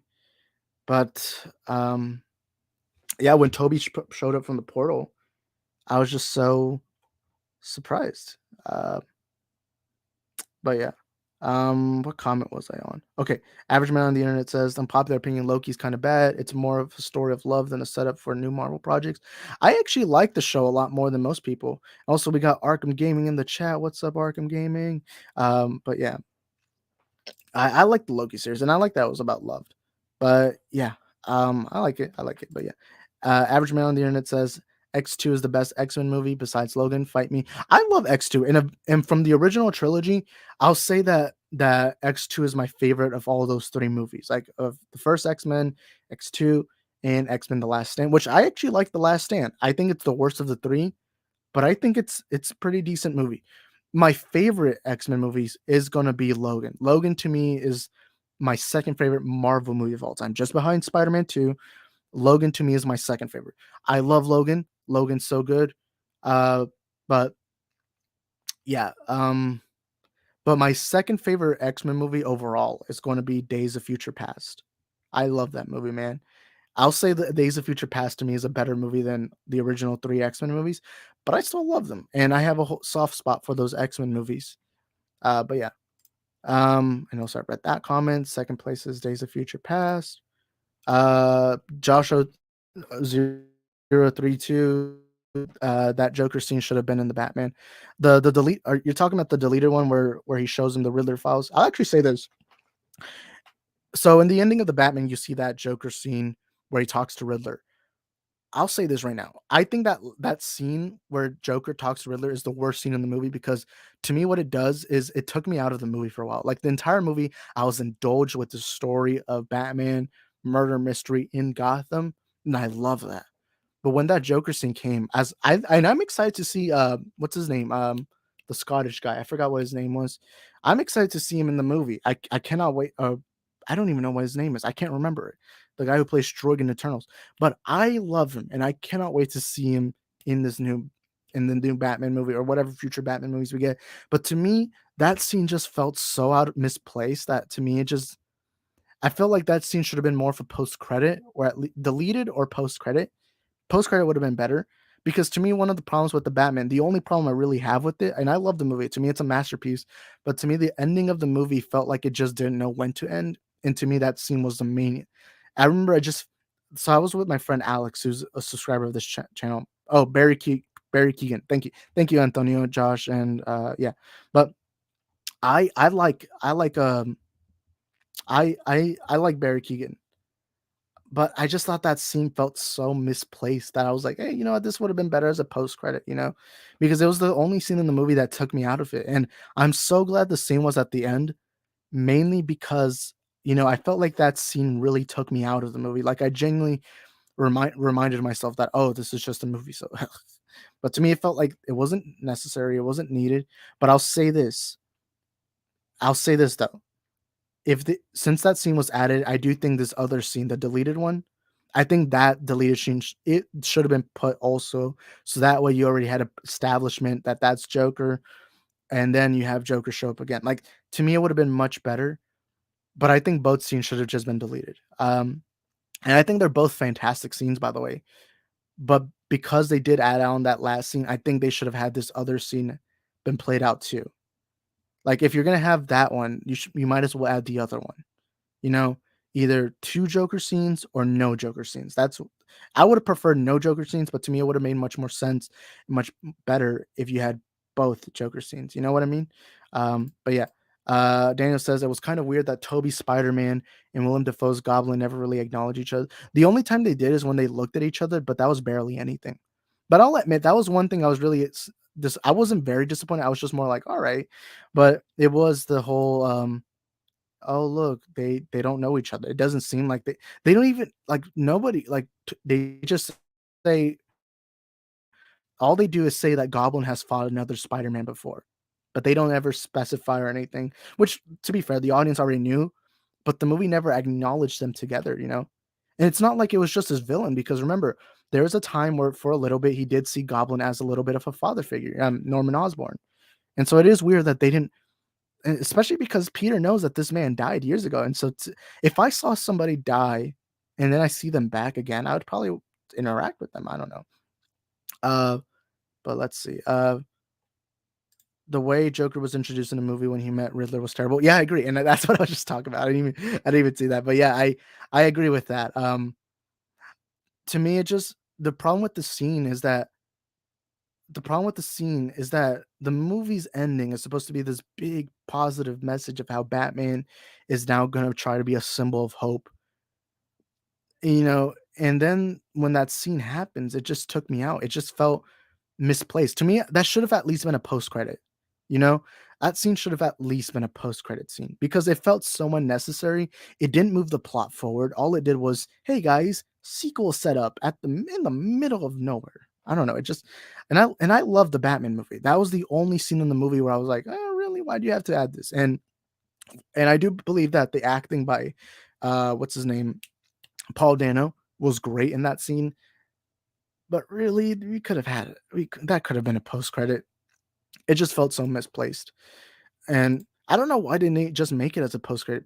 I don't know, but facts. Unpopular opinion. Average man on the internet says unpopular opinion. No Way Home is a pretty weak movie without the hype. I'll admit this, and I said this from the very beginning. You guys can go look back at my review. I like No Way Home. I don't love it. I mean, there are moments I love, seeing my childhood come back. Tobey Maguire, Andrew Garfield, seeing Alfred Molina's Doc Ock was amazing. Seeing Green Goblin return, that was, I mean, Willem Dafoe to me is the standout of that movie acting wise. I love the emotional appearance with Aunt May's death and all that. My favorite scene in the entire movie was the first time the three Spider-Man interact, not just because of their interaction, but because of how they interact. That, you know, this Peter is mourning his Aunt May's death, and by consoling him, they're talking to him. It's like, hey, my Uncle Ben died, and then the other one was like, my Gwen Stacy died, and all that. I don't think the movie's perfect. In fact, I'll say this right now. And look, a lot of you guys know I do not like Far From Home. To me, Far From Home was a pretty weak movie. But my main problem with the movie was that the first 10 minutes felt too much like Far From Home to me, and that wasn't good because within the first 10 minutes, all I could feel was, oh look, Far From Home, yay. And that's not good to me. That's not good. Like, and the first 10 minutes just felt so weak to me. Okay, I'm sorry. Also, let me see if I can turn on my camera. So let's see how long the camera lasts, and if it doesn't, we'll work. But I prefer the camera to be on. That's my main problem with No Way Home. The first 10 minutes were weak. There were a lot of jokes in the movie that didn't land. But yeah, oh crap. I'll turn it off. Apparently my camera gets, I mean, not my camera, my internet connection gets worse when the camera's on. But anyways, yeah, I don't think it's a top 5 best Spider-Man movie, but I like that. I really liked it though. But Antonio says, Isaac, what's your favorite Marvel team? The Avengers, Fantastic Four, X-Men, or anything else? All right, so I'll answer some things for. Also, wait first. Let me read Chris's comments, and then yeah, we have Chris. Wow. Wait, what happened? What did I do? Sorry, I need to catch up on the comments. Holy crap, there's a lot of comments. But yo, we got Chris, my man Chris, right here in the chat. My man Chris, Bipolar Nobody. Y'all go subscribe to him. But yeah, I was talking about the future of the channel earlier. I did make a second channel, by the way, guys. I made a second channel. So y'all go subscribe there. Yeah, it's a pinned comment. So yeah. But let me go back to what comment was I on? I was on Antonio. Okay, so my first ever comic I read, and I still remember this. I was a kid. I was at a friend's house, and he had Fantastic Four comics, and those were the first comics I ever read in my entire life. And I still remember because he had a giant stack of Fantastic Four comics. So I am a little biased, but Fantastic Four is the first comic I ever read. But if I'm talking specific, like if we're talking overall, general wise, I'll say the Avengers. And by the way, I was a fan of the Avengers before the movie ever came out. I still remember. I don't know how many of you guys were Avengers fans before the movie came out 2012, but I remember before the Avengers were not popular. I remember I had like an Avengers lunchbox and nobody knew who the heck they were. I mean, everyone was aware of like Hulk, Captain America, Spider-Man, but they weren't aware of the team. And so when 2012 happens and the movie comes out, all of a sudden everyone kept complimenting my little Avengers lunchbox and everything like that. And it was so funny feeling, and that's still one of the greatest moments in my entire childhood was being in that theater and you see that camera pan through all around and just seeing Captain America tell Hulk, Hulk smash, like that scene itself just gives me goosebumps every time I watch it, just because as a kid I just never thought that would ever happen. But yeah, average man on the internet says, imagine if they mentioned Days of Future Past and Avengers Endgame, since they were talking about the time travel movies and that the shenanigans, something in the past doesn't affect the future. I don't think it should have been mentioned, but you know what? It is true. I do think Days of Future Past is a better movie than Endgame, though. I will say that. And the time traveling was better in that movie than in Endgame because the stakes did feel much higher. But yeah, uh, Arkham Gaming says this is just my opinion. I think people are overreacting on the Flash shoot. It looks amazing. Same thing. By the way, I do apologize for those who are sending me comments and I can't get to them. I'm so sorry, guys. But I am going to try getting through them fast because I have so many comments I need to catch up. I'm very slow reader, so y'all be patient with me. But by the way, I like the Flash suit. I don't think it's as good as the original Ezra Miller one, but I like the suit. It feels very comic booky. I like it. Um, I see a lot of people hating on it. I like it personally. I like it. But yeah. And then Josh says the Flash suit is atrocious. Is it really that hard to make a good Flash suit? Well, let's be honest. Doing these suits are very difficult to make. They are very difficult. Let's not take away from the artist. I'll admit it's not as good as the original Ezra Miller. I don't even think it's as good. Well, to be fair, I didn't like a lot of the suits on the Grant Gustin CW series, but I'll say the CW series made a better suit than this. But I still like it. I still like it. Uh, no doubt Arkham. Wait, let me see. By the way, I like the Blue Beetle suit. I like it. The Blue Beetle suit's cool. Average man on the internet says, "Guys, calm down. Damn, obviously the leaves in No Way Home solo the Marvel universe. If we don't get the Hush in this trilogy, wasted potential. Depends on what the trilogy's going with. I honestly, I don't. To me, I'm gonna say that the unpopular opinion. Um, I'm gonna say the unpopular opinion. I don't care what villain is ever in a movie, as long as it's good. Um, I mean, Starro the Conqueror could have been a stupid villain, but I loved him in the Suicide Squad. Uh, any villain can be done well. To me, all I care about is good writing. I don't care what the character is. Just give me a good, well-written character. I mean, Polka Dot Man. Let's look at Polka Dot Man. Polka Dot Man's my favorite character in the entire Suicide Squad, and one of my favorite characters in fiction in the last couple of years. And this was a character who barely has any comic appearances. He's a character who's not loved. He's always been the most made fun of character in comic book history. I mean, he's on every list of stupidest characters of all time. And guess what? Now he's a fan favorite. A lot of people love him. A lot of people know his name. And to me, it's, any character can be written well. I don't really care. But I would be excited if they announced Hush. Like, for example, when the Batman movie got announced, I was very excited when they announced Riddler, because I always felt like Riddler never got a proper done. It never got a proper story in any Batman movie. I mean, we've only had Jim Carrey's Riddler, but that was it. And so I love that what they did with Riddler. And then it says, I mean, come on, Edward Elliot died by the hands of Carmine Falcone, and Thomas Elliot coming out of the shadows target Bruce. I will say they did set up very well the Hush stuff, but I don't really care that much about what character it is. But I understand what you mean. They did seem like they already have a good setup. I'll say that. I personally think the Batman should have ended with Mr. Freeze's red goggles glowing in the dark and the movie gets cut. That Riddler and Joker scene was bad. That would be a cool scene. But to me, the problem was about the Joker scene was that it just felt so misplaced. It just felt out of nowhere. Like, I liked the scene specifically, but it just felt so out of place. It just felt like it felt like it wasn't running, because with the movie, every scene has to run a certain rhythm. Like with the movie, you need to have a rhythm flowing so that people don't feel like you're like, the minute a scene doesn't follow the same rhythm as the rest of the movie, that's when the movie feels unbalanced, and a movie needs to feel balanced. And to me, that scene the movie for like almost 3 hours had a good rhythm, but then that scene just took me out of it because it felt like it was misplaced. To me, it should have been better as a post credit. But yeah, it is what it is. Isaac lives far from home like his friends. Yeah. Um, oh wait, that's what you meant. Isaac loves Far From Home like his friends.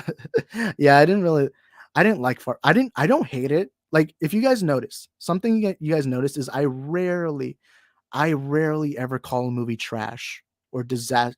I never use the word trash because I feel like that word's overused so much that it exhausts me. The word I do use when a movie's horrible is I'll call it horrible or I'll say it's a dumpster fire. To me, dumpster fire is the worst thing I can call it. But to me, that's not what Far From Home was. To me, Far From Home was a mediocre movie. It's just to me the biggest problem with Far From Home I have, and there are things I like for example, Jake Gyllenhaal's Mysterio was amazing, Tom Holland's acting was amazing, but I had problems with it. Like to me, for example, the MJ Peter relationship came out of nowhere. And no, yes, in Homecoming, they do tease a little bit, but very little like Peter doesn't even seem attracted to MJ in that movie. It seems like MJ is, but he isn't. And then in the second movie, out of nowhere, it just starts off with, okay, I gotta find a way to hook up with MJ. Where'd you get this motivation from? Is it because I don't know. Is it just because the other girl's not there and now you have to find another girl to be attracted? I don't know. It just felt out of nowhere.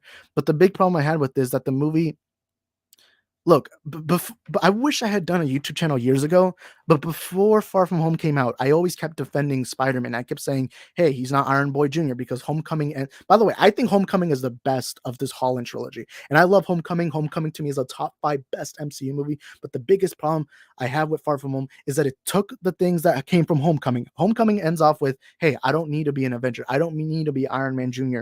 I can be my own man. I can be Spider-Man. I can be your friendly neighborhood Spider-Man." But Far From Home ends off in a way where it's like, oh, you know what? Let's forget that. I'll be the next Iron Man. I have the glasses. I now have this. I have that. And it felt like it wasn't Spider-Man. It just didn't feel. And I never do that. I don't care what character. To me, when it comes to a character, just write them well. I don't care if it's comic accurate or not. But to me, Far From Home ended off in a way where I was like, really, this isn't even a Spider-Man story anymore. This it didn't feel that well done, and I love a lot of things in it. Like I love Mysterio. Mysterio to me is a top 10 best MCU villain. Tom Holland's acting was great. Everyone was great. Jacob Batalon was great. But and I think that illusion scene was freaking fantastic. I think that illusion scene is one of the best scenes in the entire MCU. But yeah, I'm sorry that the movie just went downhill, especially with the either glasses thing and all that. To me, it was just crazy. Um, yeah. Anyways, Chris says you're going down a path I can't follow. Hey, what did I say? Oh, wait, I think it's because of no. That I forgot who said that, but what I said was No Way Home was a. I like the movie. I really liked it. I like it a lot, but it's just not a great movie. I say it's a good movie. I really enjoyed it. I had a lot of fun with it. But to me, the first 10 minutes, to me, the most important thing a movie has to do is obviously be good. But when it comes to the 3 acts, the first act, second act, third act, the most important act to get down is always the first one because the first one is the introduction. The first one is, the beginning of the movie. The beginning of a movie should always be the best part of, or at least should be strong because the thing is, you can have a bad second act, you can have a bad third act. But the thing is, you have to get people to love that first act. That's why I love the Batman.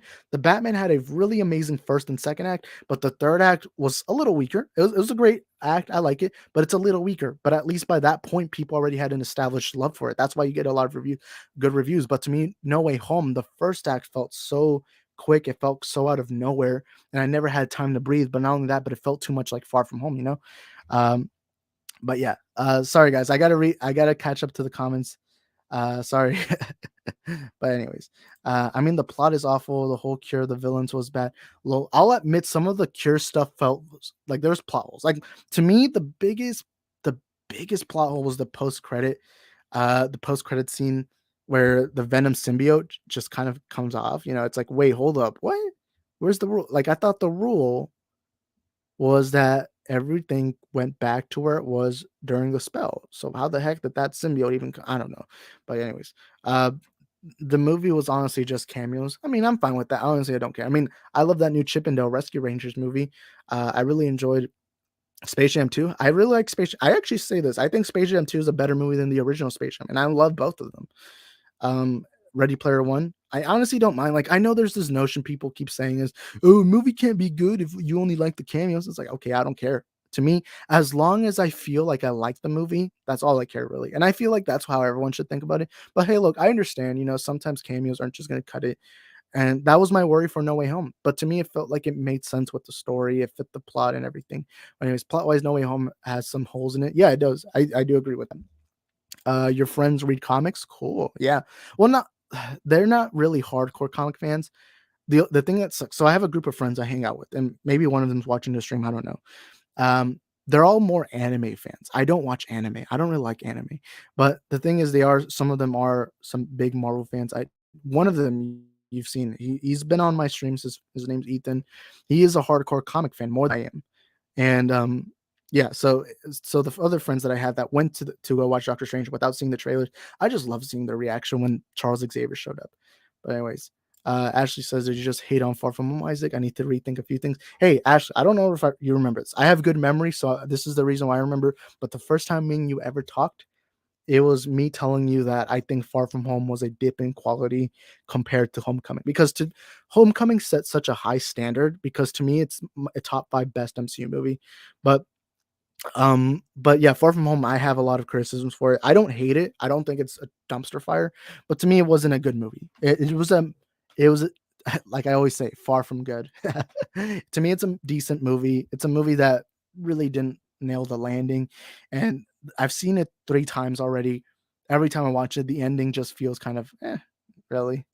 But anyways, let's see. Ultimate Avengers was my jam as a kid. Look, this is how late I am. I was talking about the Avengers earlier, and then all of a sudden, like, I'm just now catching up to the comments. I cried when I saw Iron Man in theaters and Avengers 2012. I don't cry too often in movies, but I did get a little bit of a teardrop when Toby shows up again and No Way Home. What else? I did get a little teardrop when Loki was looking at his future and all that. What other scenes? I don't know.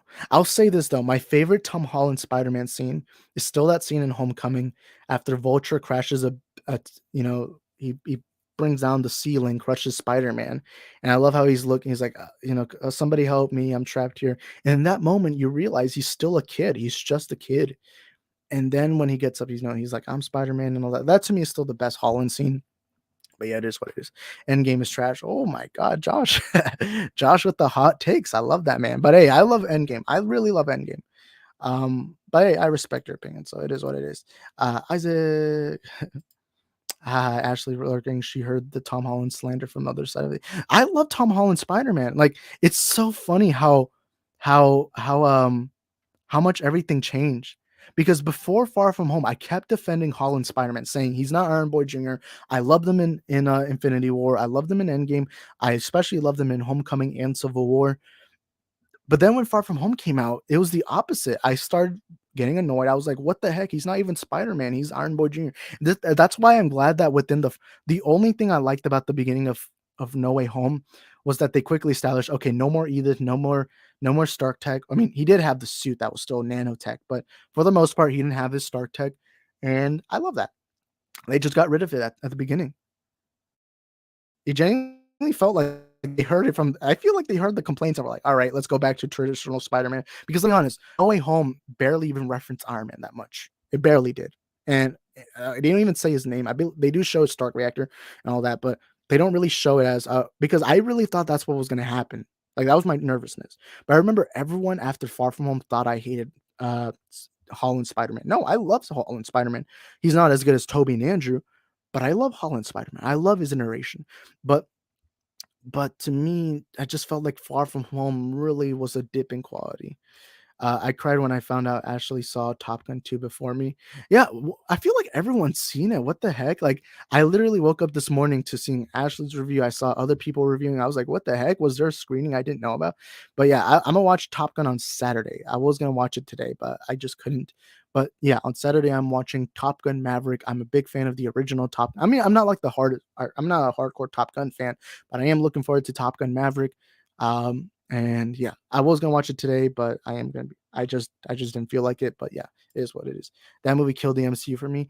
I'm assuming you're talking about Endgame. Um, I don't. To me, the MCU's nothing's killed. Like even though the MCU has had missteps along the way, to me, nothing specifically has killed it. The only time really a franchise has ever been killed to me was Justice League 2017 because that movie was so bad that it was the first time in my entire life, and I'm a hardcore DC fan. It was the first time in my entire life I gave up on DC back in 2017. But it is what it is. Honestly, I think the new Tom Holland Spider-Man movie should be like Homecoming. Lol, Homecoming was great. Yeah, and I feel like part of the reason why I love Homecoming is that it does get a lot of tradition. It takes a lot of inspiration from like those classic John Hughes movies. Like it felt like a mixture of like Breakfast Club humor, humor from Ferris Bueller's Day Off, some of my favorite movies of all time, and I like that. But it is what it is. Sorry guys, I had to drink some water. Should I? Would you guys like me? Would you guys like to be invited on the stream? I don't know. I might put a link out. I don't know though. But what time is it? It is 2:50 p.m. If you guys want to come on, just let me know in the chat. Now the MCU has Frogman. Oh my god, Frogman's gonna be MCU's polka dot man. Yeah, it is what it is. This might be a hot take, but I do not like Zack Snyder's Flash suit. Hate the wires. I hate everything about the suit. I prefer the new suit. I like the new suit, but to me, the thing I prefer much more about the Zack Snyder one is it felt very realistic. It felt like that's what a speedster would wear. Uh, but I do like this new suit. I will say that. But I respect your opinion, but it is what it is. MCU Captain America should have had that big chest muscle 96 design. Oh my god. In my opinion, I like Grand Season 8 Flash suit and Flash movie suit. Yeah, I like them too. But it is what it is. And also the most powerful speech I've ever heard of all time. Morbius, Morbius, Morbius, Morbius, Morbus, Mobus, Mobus, Mos. Makari from Eternals is a better speedster. Oh my god, nah, man. Oh my god. All right, I'll move on from that. Although you guys know Eternals is my favorite MCU movie. But anyways, Isaac is gonna hate on MCU Spider-Man like high top films. Oh my, I love high top films. I love high top films. I don't agree with him on like a lot of things he says, but I do like his videos. Even the ones I disagree with, even the ones I disagree with, I still love how he makes those videos. But yeah, it's popular that he doesn't like MCU Spider-Man. I disagree with him massively, especially on Homecoming. To me, Homecoming was a great Spider-Man movie. But again, it's all subjective. You know, movies are subjective. But let's see. Josh has a lot of hot. I love Josh. Josh is amazing, man. I love seeing your hot takes. Um, let's see. Crap. Let me see. What comments was I on? Oh, let's see. Let the hate. By the way, can I say this? I don't care if a movie's edgy. Really, I don't like. I don't think Darker's better because there are some bright movies I prefer. Like Spider-Man 2 is a brighter movie than Logan, but yet I prefer Spider-Man 2 over Logan, even though Logan to me is the second best Marvel movie of all time. To me, darker doesn't mean better. There's been dark movies that I just don't like Fan Four Stick. That movie tried to be edgy and dark, but it just wasn't good. And to me, it's just good writing, good storytelling, and all that. But yeah, let the hate flow, Isaac. I might share the link, so if anyone wants to join in, just let me know in the chat. I don't know, but I'm either considering ending the stream soon or just inviting people, give myself a little bit of a rest, and then come back. But anyways, Disney should give up Marvel Studios. Oh no, financially wise, you probably shouldn't do that. But anyways, I wish writers would come out as effing talented and not worry so goddamn much about a character's race or sexuality. I mean, I completely disagree. What I don't really see how they care. Like I don't see like you guys know I disagree on I understand. There are times where it can feel virtue signaling, especially the behind the scenes stuff. Like when the like one thing I'll admit that frustrated me.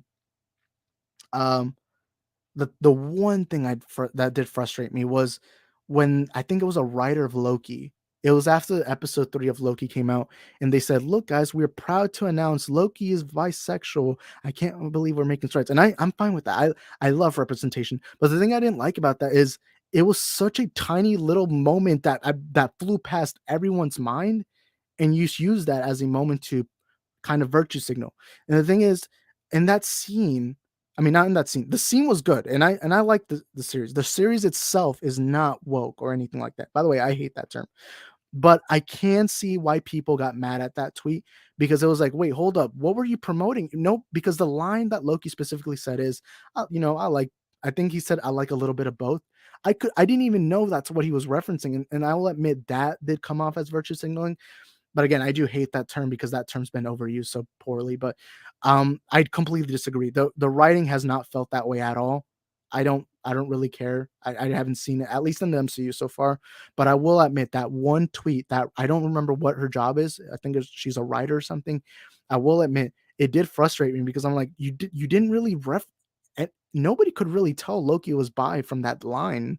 It's like if you're gonna say a character's bi, you gotta at least make it like, I didn't mind the line. I just didn't like how the woman was coming off as, "Look, guys, we're good for the community." No, you're not. You're anyone who's watching the show, 90% of people didn't even know that's what the show was trying to imply. But anyways, I mean, Jesus Christ had to sit through so much garbage in Phase 4, Loki, Moon Knight, Black Widow, Eternals, Falcon Winter Soldier, What If, and Hawkeye.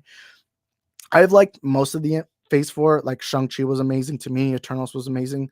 Also, I noticed you didn't mention Shang-Chi. I don't know if you like Shang-Chi or not, but I do disagree. I've not felt that yet.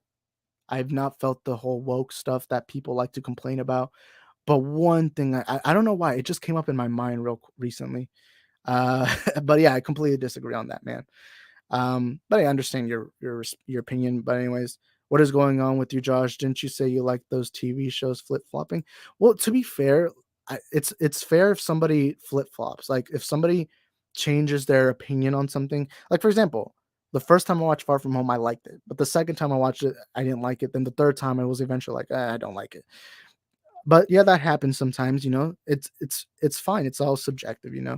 But yeah, I do disagree with Josh, man. I understand where you're coming from, but I've not felt that at all. Like with Eternals, with Black Widow. I'll admit you could make a case for Falcon and the Winter Soldier, but even then, that really wasn't anything big because I mean, that's somewhat comic accurate.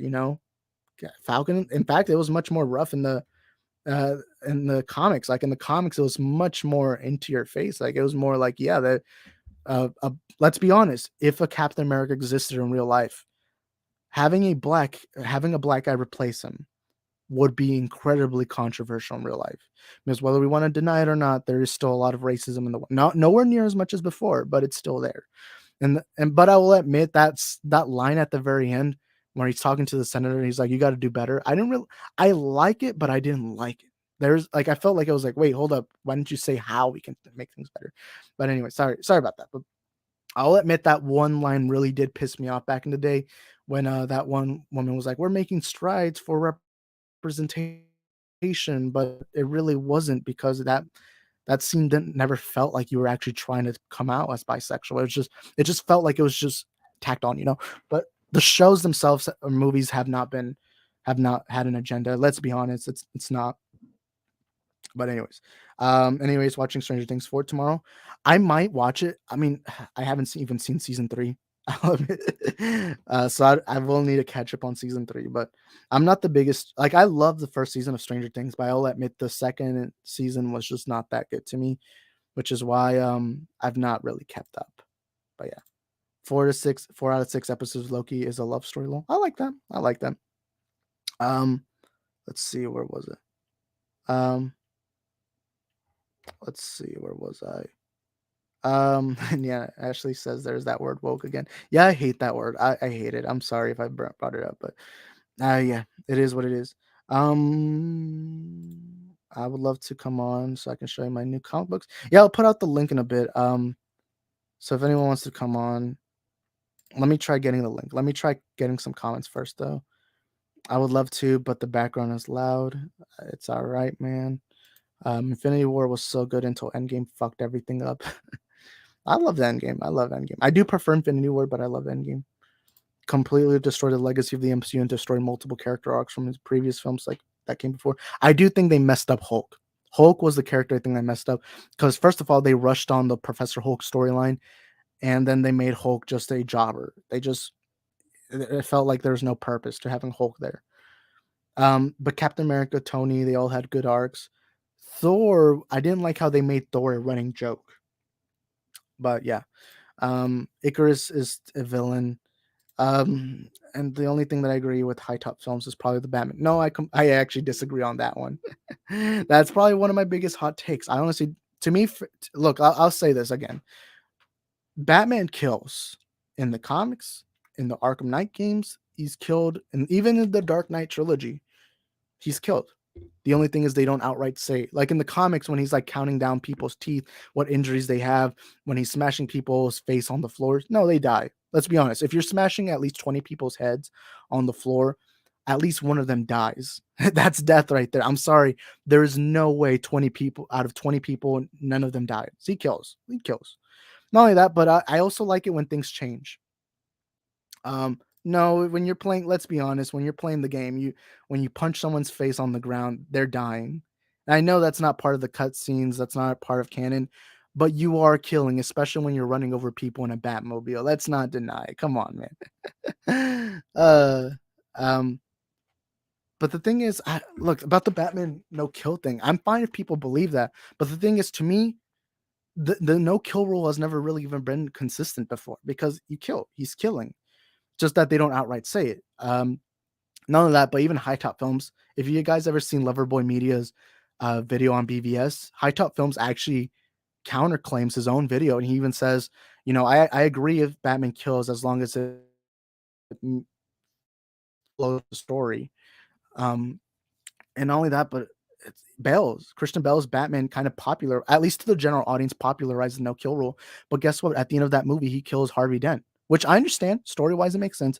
But to me, Batman killing has always been something that's happened every time. It's always been there, That's always been pop. It's just that they never admit it. He kills. Like, I'm sorry, but he kills.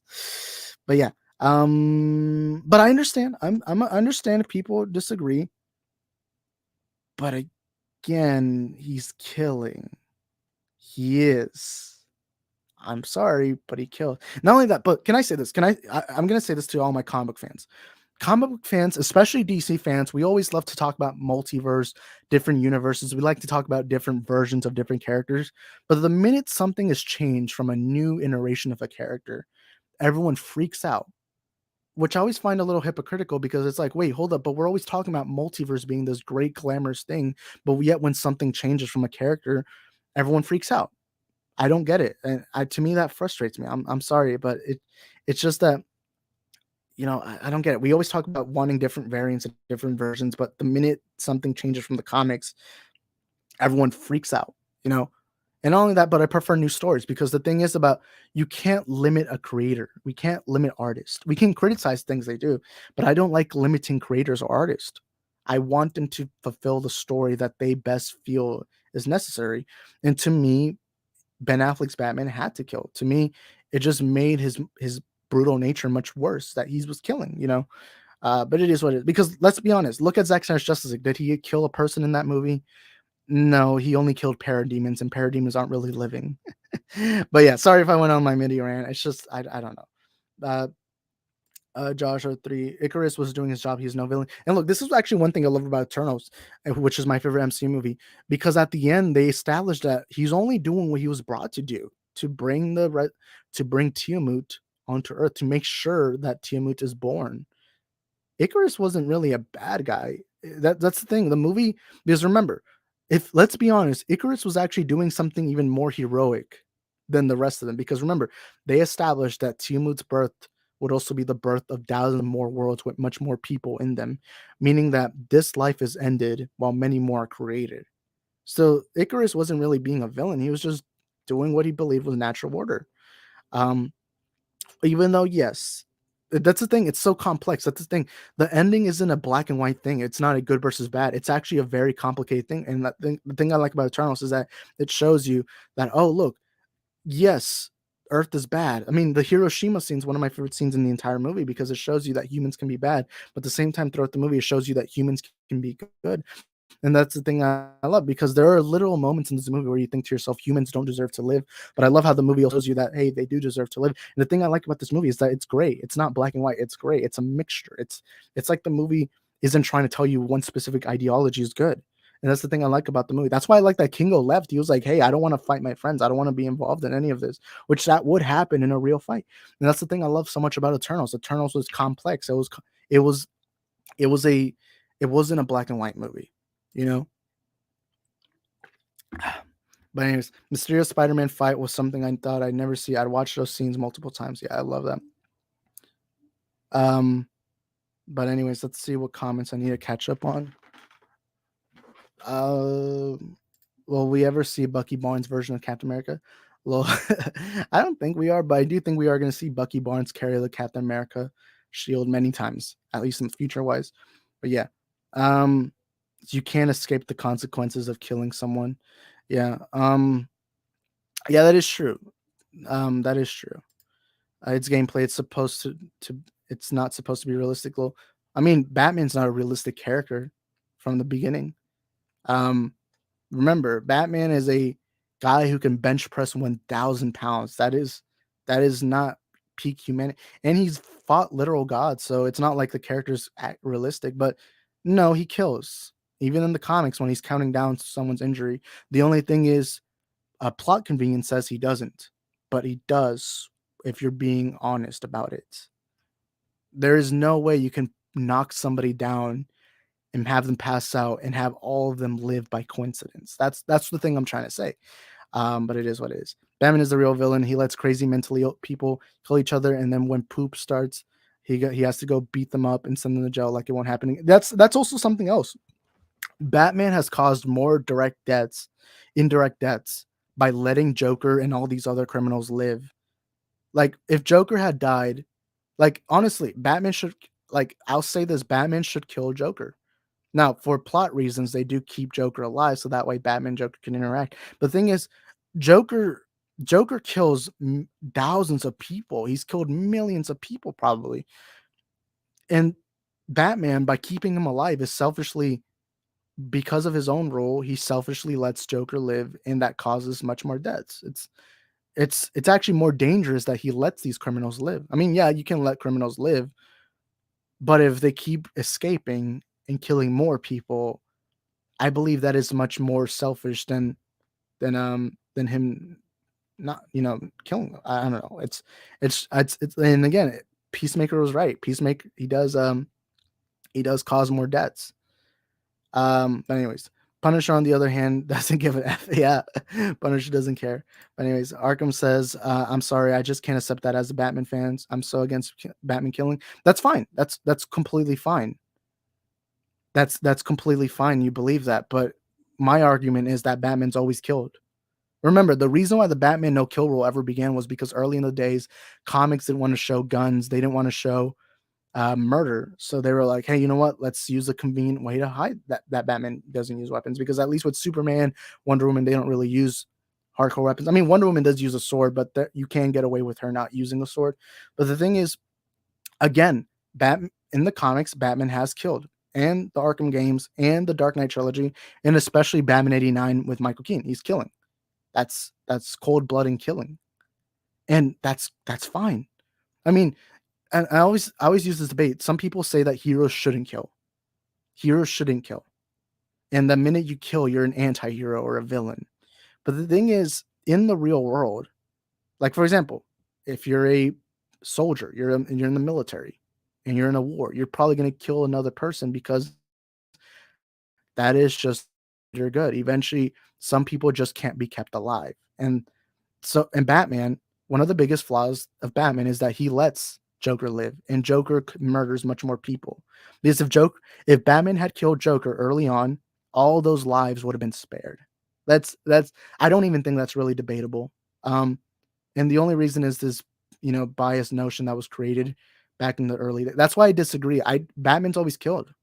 And not only that, but him not killing has actually caused more issues for Gotham, you know? But anyways, Batman murders those people in BVS. And also, let's use Pattinson right now. If the Riddler escapes and creates more murder, that's on Batman's hands now. That's on Batman's hands. Now, to be fair, Batman wasn't the one that caught Riddler. He was caught by the cops. But it is going to be on his hands if Riddler escapes and kills. But yeah. Batman murders those people in BVS, though. I know he's killing them, but it's not like he's doing it in intention. For example, when he brands people, it's not like he does that. He believes that they're gonna die immediately. Like, for example, that guy he fights at the beginning, that human trafficker, he doesn't kill him. He spares him. He's like, that's what Batman would do, not kill him. But in the warehouse fight, that is straight out of the Arkham Knight games. In the Arkham Knight games, you can punch people and then they just pass out. There is no way in the real world that Batman could knock out 20 people and not one of them even die. Like that's what the thing I'm saying. And I don't know how people can really debate that. Batman has killed in the comics many times, and I don't see how anyone can really debate that. And I remember one time I did an entire stream completely pointing out every single little like thing about that. But yeah, Zack Snyder should read more Batman comics. I mean, he really went pretty accurate with the Dark Knight Returns version of Batman. But yeah, Batman isn't supposed to be like Moon Knight and Punisher, even Daredevil, even though he sometimes is reluctant to kill. I will say one of my favorite scenes ever in any comic book thing is when Daredevil and Punisher have that conversation where Punisher's like, "You got to kill them before they commit more crimes," and then Daredevil's like, "No, we got to take them to court. We got to do this," and I love that. And even just look, killing a criminal doesn't mean you're a murderer. It doesn't mean you're a murderer. What does make you a murderer is if that person's already on the ground and they're not fighting anymore. Then that is when you are murdering them, unless that person murdered themselves. But look, I don't care if Batman kills everywhere. He kills all the time. The only thing is they don't admit it in the comics. They just deny it. They deny it. I'm sorry, if you punch someone on the ground, whether it's wood, concrete, whatever, if you punch somebody's head on the ground, 10 people, let's say Batman punches 10 people, at least one of them's going to die. There's no way that all of them are able to survive that kind of hit to the ground. And that's what I'm trying to say. You know what I mean? But yeah, if Zack Snyder did the MCU, he would have. And by the way, Patrick agrees. Thank you, Patrick. By the way, I'm fine if people disagree. It's just that this is my point, And it's fine. We all disagree. This is just entertainment. But anyways, if Zack Snyder did the MCU, he would have done the Heroes Reborn versions of the Avengers or the Ultimate Universe. Probably. I don't know. Let's see. Where was I exactly? I don't know what comments he's talking about. I'm guessing he's talking about this Antonio comment. I don't know. So where comment was I on? It would be more unrealistic if Batman took on crime in Gotham and no one ever died, cinematically at least. Look, there's what I'm always trying to say is that even in the comics, when he's counting down the bones and that have been crushed and all that, there's no way that all of them survive. And that's what I'm saying. The only difference between Batman and BVS and the comics is that in BVS they make it simple. They say, yeah, those people die and you see their blood and all that, which is realistic because there's no way in a real life scenario does a big buff bodybuilder kind of physique kind of guy who's really good at fighting. There's no way you go around beating up hundreds of criminals and not at least one of them die, even if it's just a knockout. Because remember, when people get knocked down, there's times where people die because of that. There's no way there's this big coincidence that he doesn't kill any of them, Anyways, I just can't accept that Batman that kills. I'm sorry. That's why I'm basically against all live action interpretations except Pattinson. Well, what about Bale's? Remember, Bale's made it clear that he doesn't kill Christian Bale's Batman. Also, even the way Pattinson punches, remember, Pattinson's brutal. Pattinson's a brutal Batman. There is no way in a real life scenario would at least not one of them die, especially that guy at the beginning after Batman says, "I'm vengeance." I mean, look how many times he punches him in hardcore in the face. I mean, yeah, you can survive that, but if you're punching everyone like that, at least one of them is going to die. But anyways,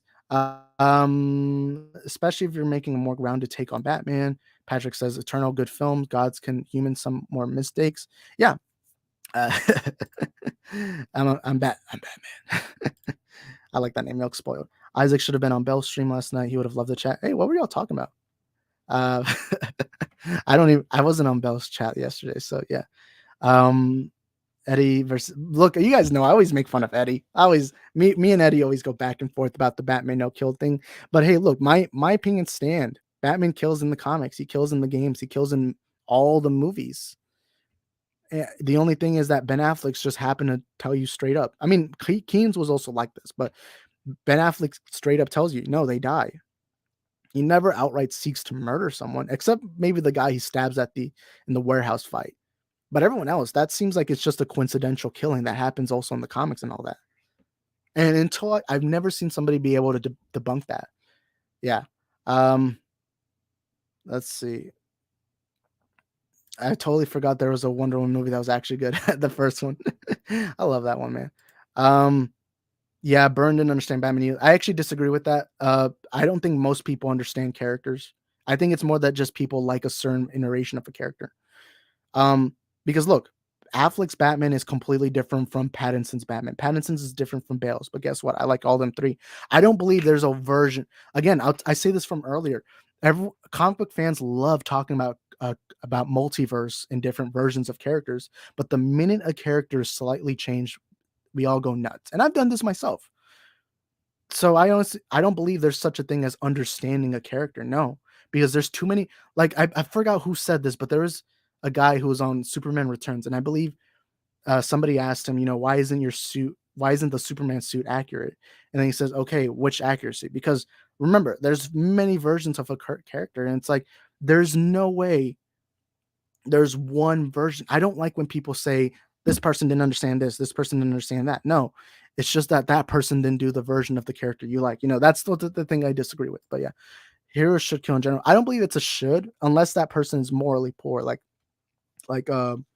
Batman not killing Joker is one of the stupidest things ever. But yeah, I mean, for the most part, heroes are going to have to kill though. I mean, Captain America just outright kills Nazis in World War II, so Spider-Man kills then. I mean, yeah, it's a possibility he's killed. But yeah. For the most part, I believe Spider-Man tries not to kill, but it is what it is. Yeah, he shoots little webs and villains instantly get a heart attack. I mean, Spider-Man does seek out to help people not die. So Spider-Man doesn't really kill, but it is what it is. Arkham says if he kills Joker, he's no better than the Joker. He basically is. I'm sorry, I completely disagree on that. You do realize that him keeping Joker alive indirectly kills thousands of more lives, though. That's pure selfishness right there. That is Batman being selfish. He cares more about his own mental health than he does about the lives of thousands of people. Because again, him keeping Joker alive causes more death and destruction from the Joker himself. I always see this debate, like in this debate about Batman killing, the excuse is always he's no better. What do you mean he's no better? He's killing a murderer. In the real world, like for example, I don't mean to use this example, but that guy who committed a school shooting and it was somewhere near San Antonio. A lot of people want him dead, and I believe he did die. I don't remember, but I believe he did die. And a lot of people were right. They were like, "Hey, yeah, he should die because he killed children." Because in life, sometimes people just don't deserve life, especially if you're taking away other lives. And so Joker in a real world scenario, rightfully so, people would want him dead because first of all, Arkham Asylum can't keep him. He keeps escaping. So Batman himself is being much more selfish by letting Joker live because letting Joker live means he's going to escape from Arkham Asylum and then he's going to go murder more people. That's the point I'm trying to make. Batman not killing Joker is look, he is better because he's going to kill a murderer, a guy who doesn't care about other human lives. So that's Batman being more selfish, and he cares more about his own mentality than he does about lives of hundreds of people that are going to die in the hands of Joker, because we all know Joker's not going to stop killing, you know. But anyways, where was I? What comment was I? Dang it, I skipped. By the way, I see Darkstar. What's up, Darkstar? Okay.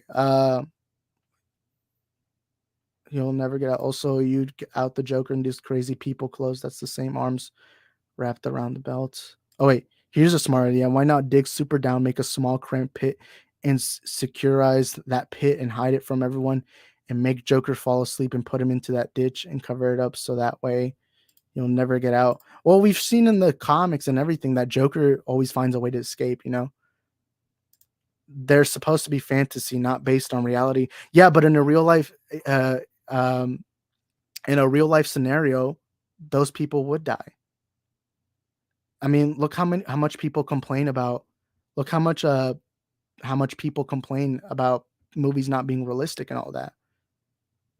Just because it's fantasy doesn't I mean, again, that's just plot convenience right there. That's lazy writing. Or not really lazy, but it's just more plot convenience, you know? Them saying that, "Oh, no, they're just injured. They're just severely injured." No, eventually, in real life, they're eventually gonna die. Again, I don't see a perfect claim, and yeah, sorry I'm not talking too much about this, but yeah, it is what it is. Also, I don't remember wait, wait, hold on, let me read this one first. Batman should bury his villains alive. I mean, they would eventually die, so then that shit is killing. But I understand people disagree, but it's just I've never seen a good excuse, you know, Batman kills. He was agreeing on your Icarus take. Oh, sorry about that. To be honest, I'm reading so many comments right now that I'm getting confused. But yeah, sorry if I say something wrong. I mean, he didn't kill them, so who was I mean, that's still you're causing someone's death if you bury someone alive, though. Anyways, Isaac, have you done your Batman killing debate with Eddie? I've tried to debate him a couple of times, but it's always at awkward times, like whether it's someone else's stream. But I do bring it up sometimes to Eddie. But one day I will get Eddie on like a stream and we'll just debate it out. Batman killing his I have debated my friends. I remember I had a friend who debated with me about this, and I made all these points and he never was able to. I'm sorry, but somebody needs to make a good excuse, like make a good argument. I'm sorry, but Batman killing his villains is the best thing he could do. It would make Gotham a peaceful city. Look, I do think there are some villains that could be kept alive because some of them aren't as, like for example, Victor Zos. Victor Zos, yes, he is a murderer, but the thing is, locking him up in penitentiary probably wouldn't be a good idea because Victor Zos isn't as good as escaping as, say, a Riddler or a Joker, Bane especially. But yeah, for the most part, I still think it's stupid Batman doesn't kill Joker. Because again, that leads to more deaths. And that is then Batman being selfish for his own sake. You know? Gotham, if Batman killed villains, insert that Utopia picture. He's gonna get in concussion. Crap over talking. Oh yeah. I love edgy emo Batman. Me too. Batman who laughs is the best. Bell Batman's kill I grew up on. Yeah, Bell's Batman kills and his Batman popularized that to the general audience. Also, when I was talking, I don't remember what movie it was, but it was one of the Superman movies. It was an actor. Um, I forgot what it was, but I think he made a good point about suit accuracy because there's been different versions of the Superman suit, and there's no one version, especially because comics have changed over time. Comics have had different looks for a character, and to me, when it comes to suit, it should at least resemble what the character's suit traditionally looks like. So, like, it has to at least look like, for example, um, Affleck's Batman suit looks much more different than Pattinson's, but you can still tell both of them are Batman suits. You know what I mean? But anyways, uh, all right, I gotta get to some comments quick. Um, yeah, also average man on the internet says pretty sure Isaac is never gonna catch up on on the comments. I'll try. Uh, God, I love how the Joker in the Lego Batman movie is so self-aware. Yeah. Okay, Arkham Gaming says, what I mean by no better is that Batman is no better than killing Jokers because that just makes him basically murder. He will no longer be Batman once he crosses the line. But again, that is still selfish because if you keep Joker alive, he's still going to murder much more people. We've seen this in the comics. We've seen this in the games. We've seen this in every media.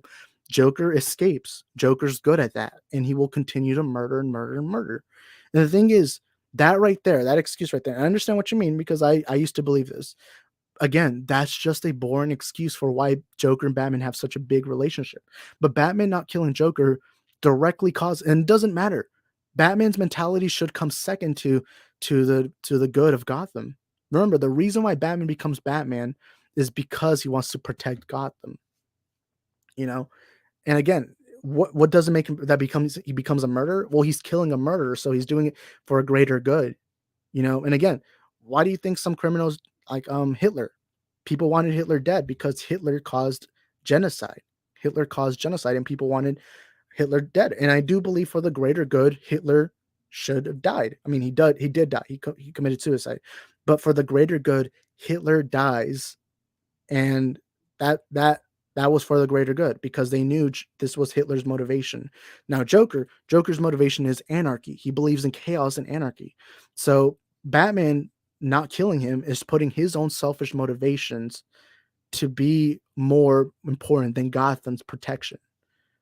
But yeah, your friends are Batman fans. Yeah, I have some. Say they're actually big hardcore on the Arkham games. But yeah, I've debated them so much about that topic. Also, I see Raya in the chat. What's up, Raya?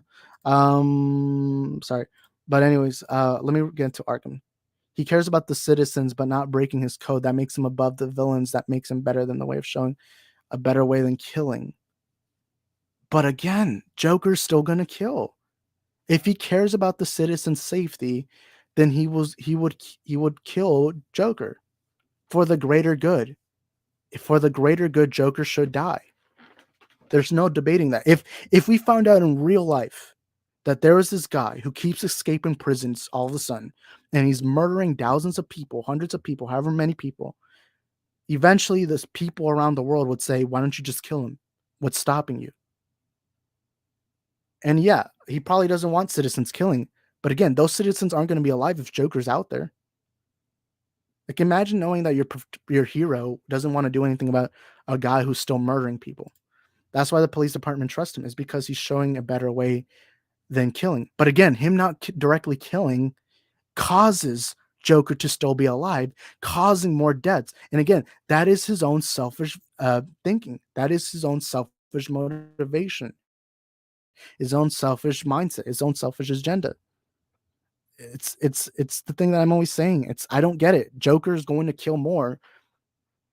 And look, he cares about those citizens' mentality, but those citizens are going to die if nobody stops Joker. And again, Joker keeps escaping from Arkham Asylum, so there's no point in even keeping him alive, looking for the better.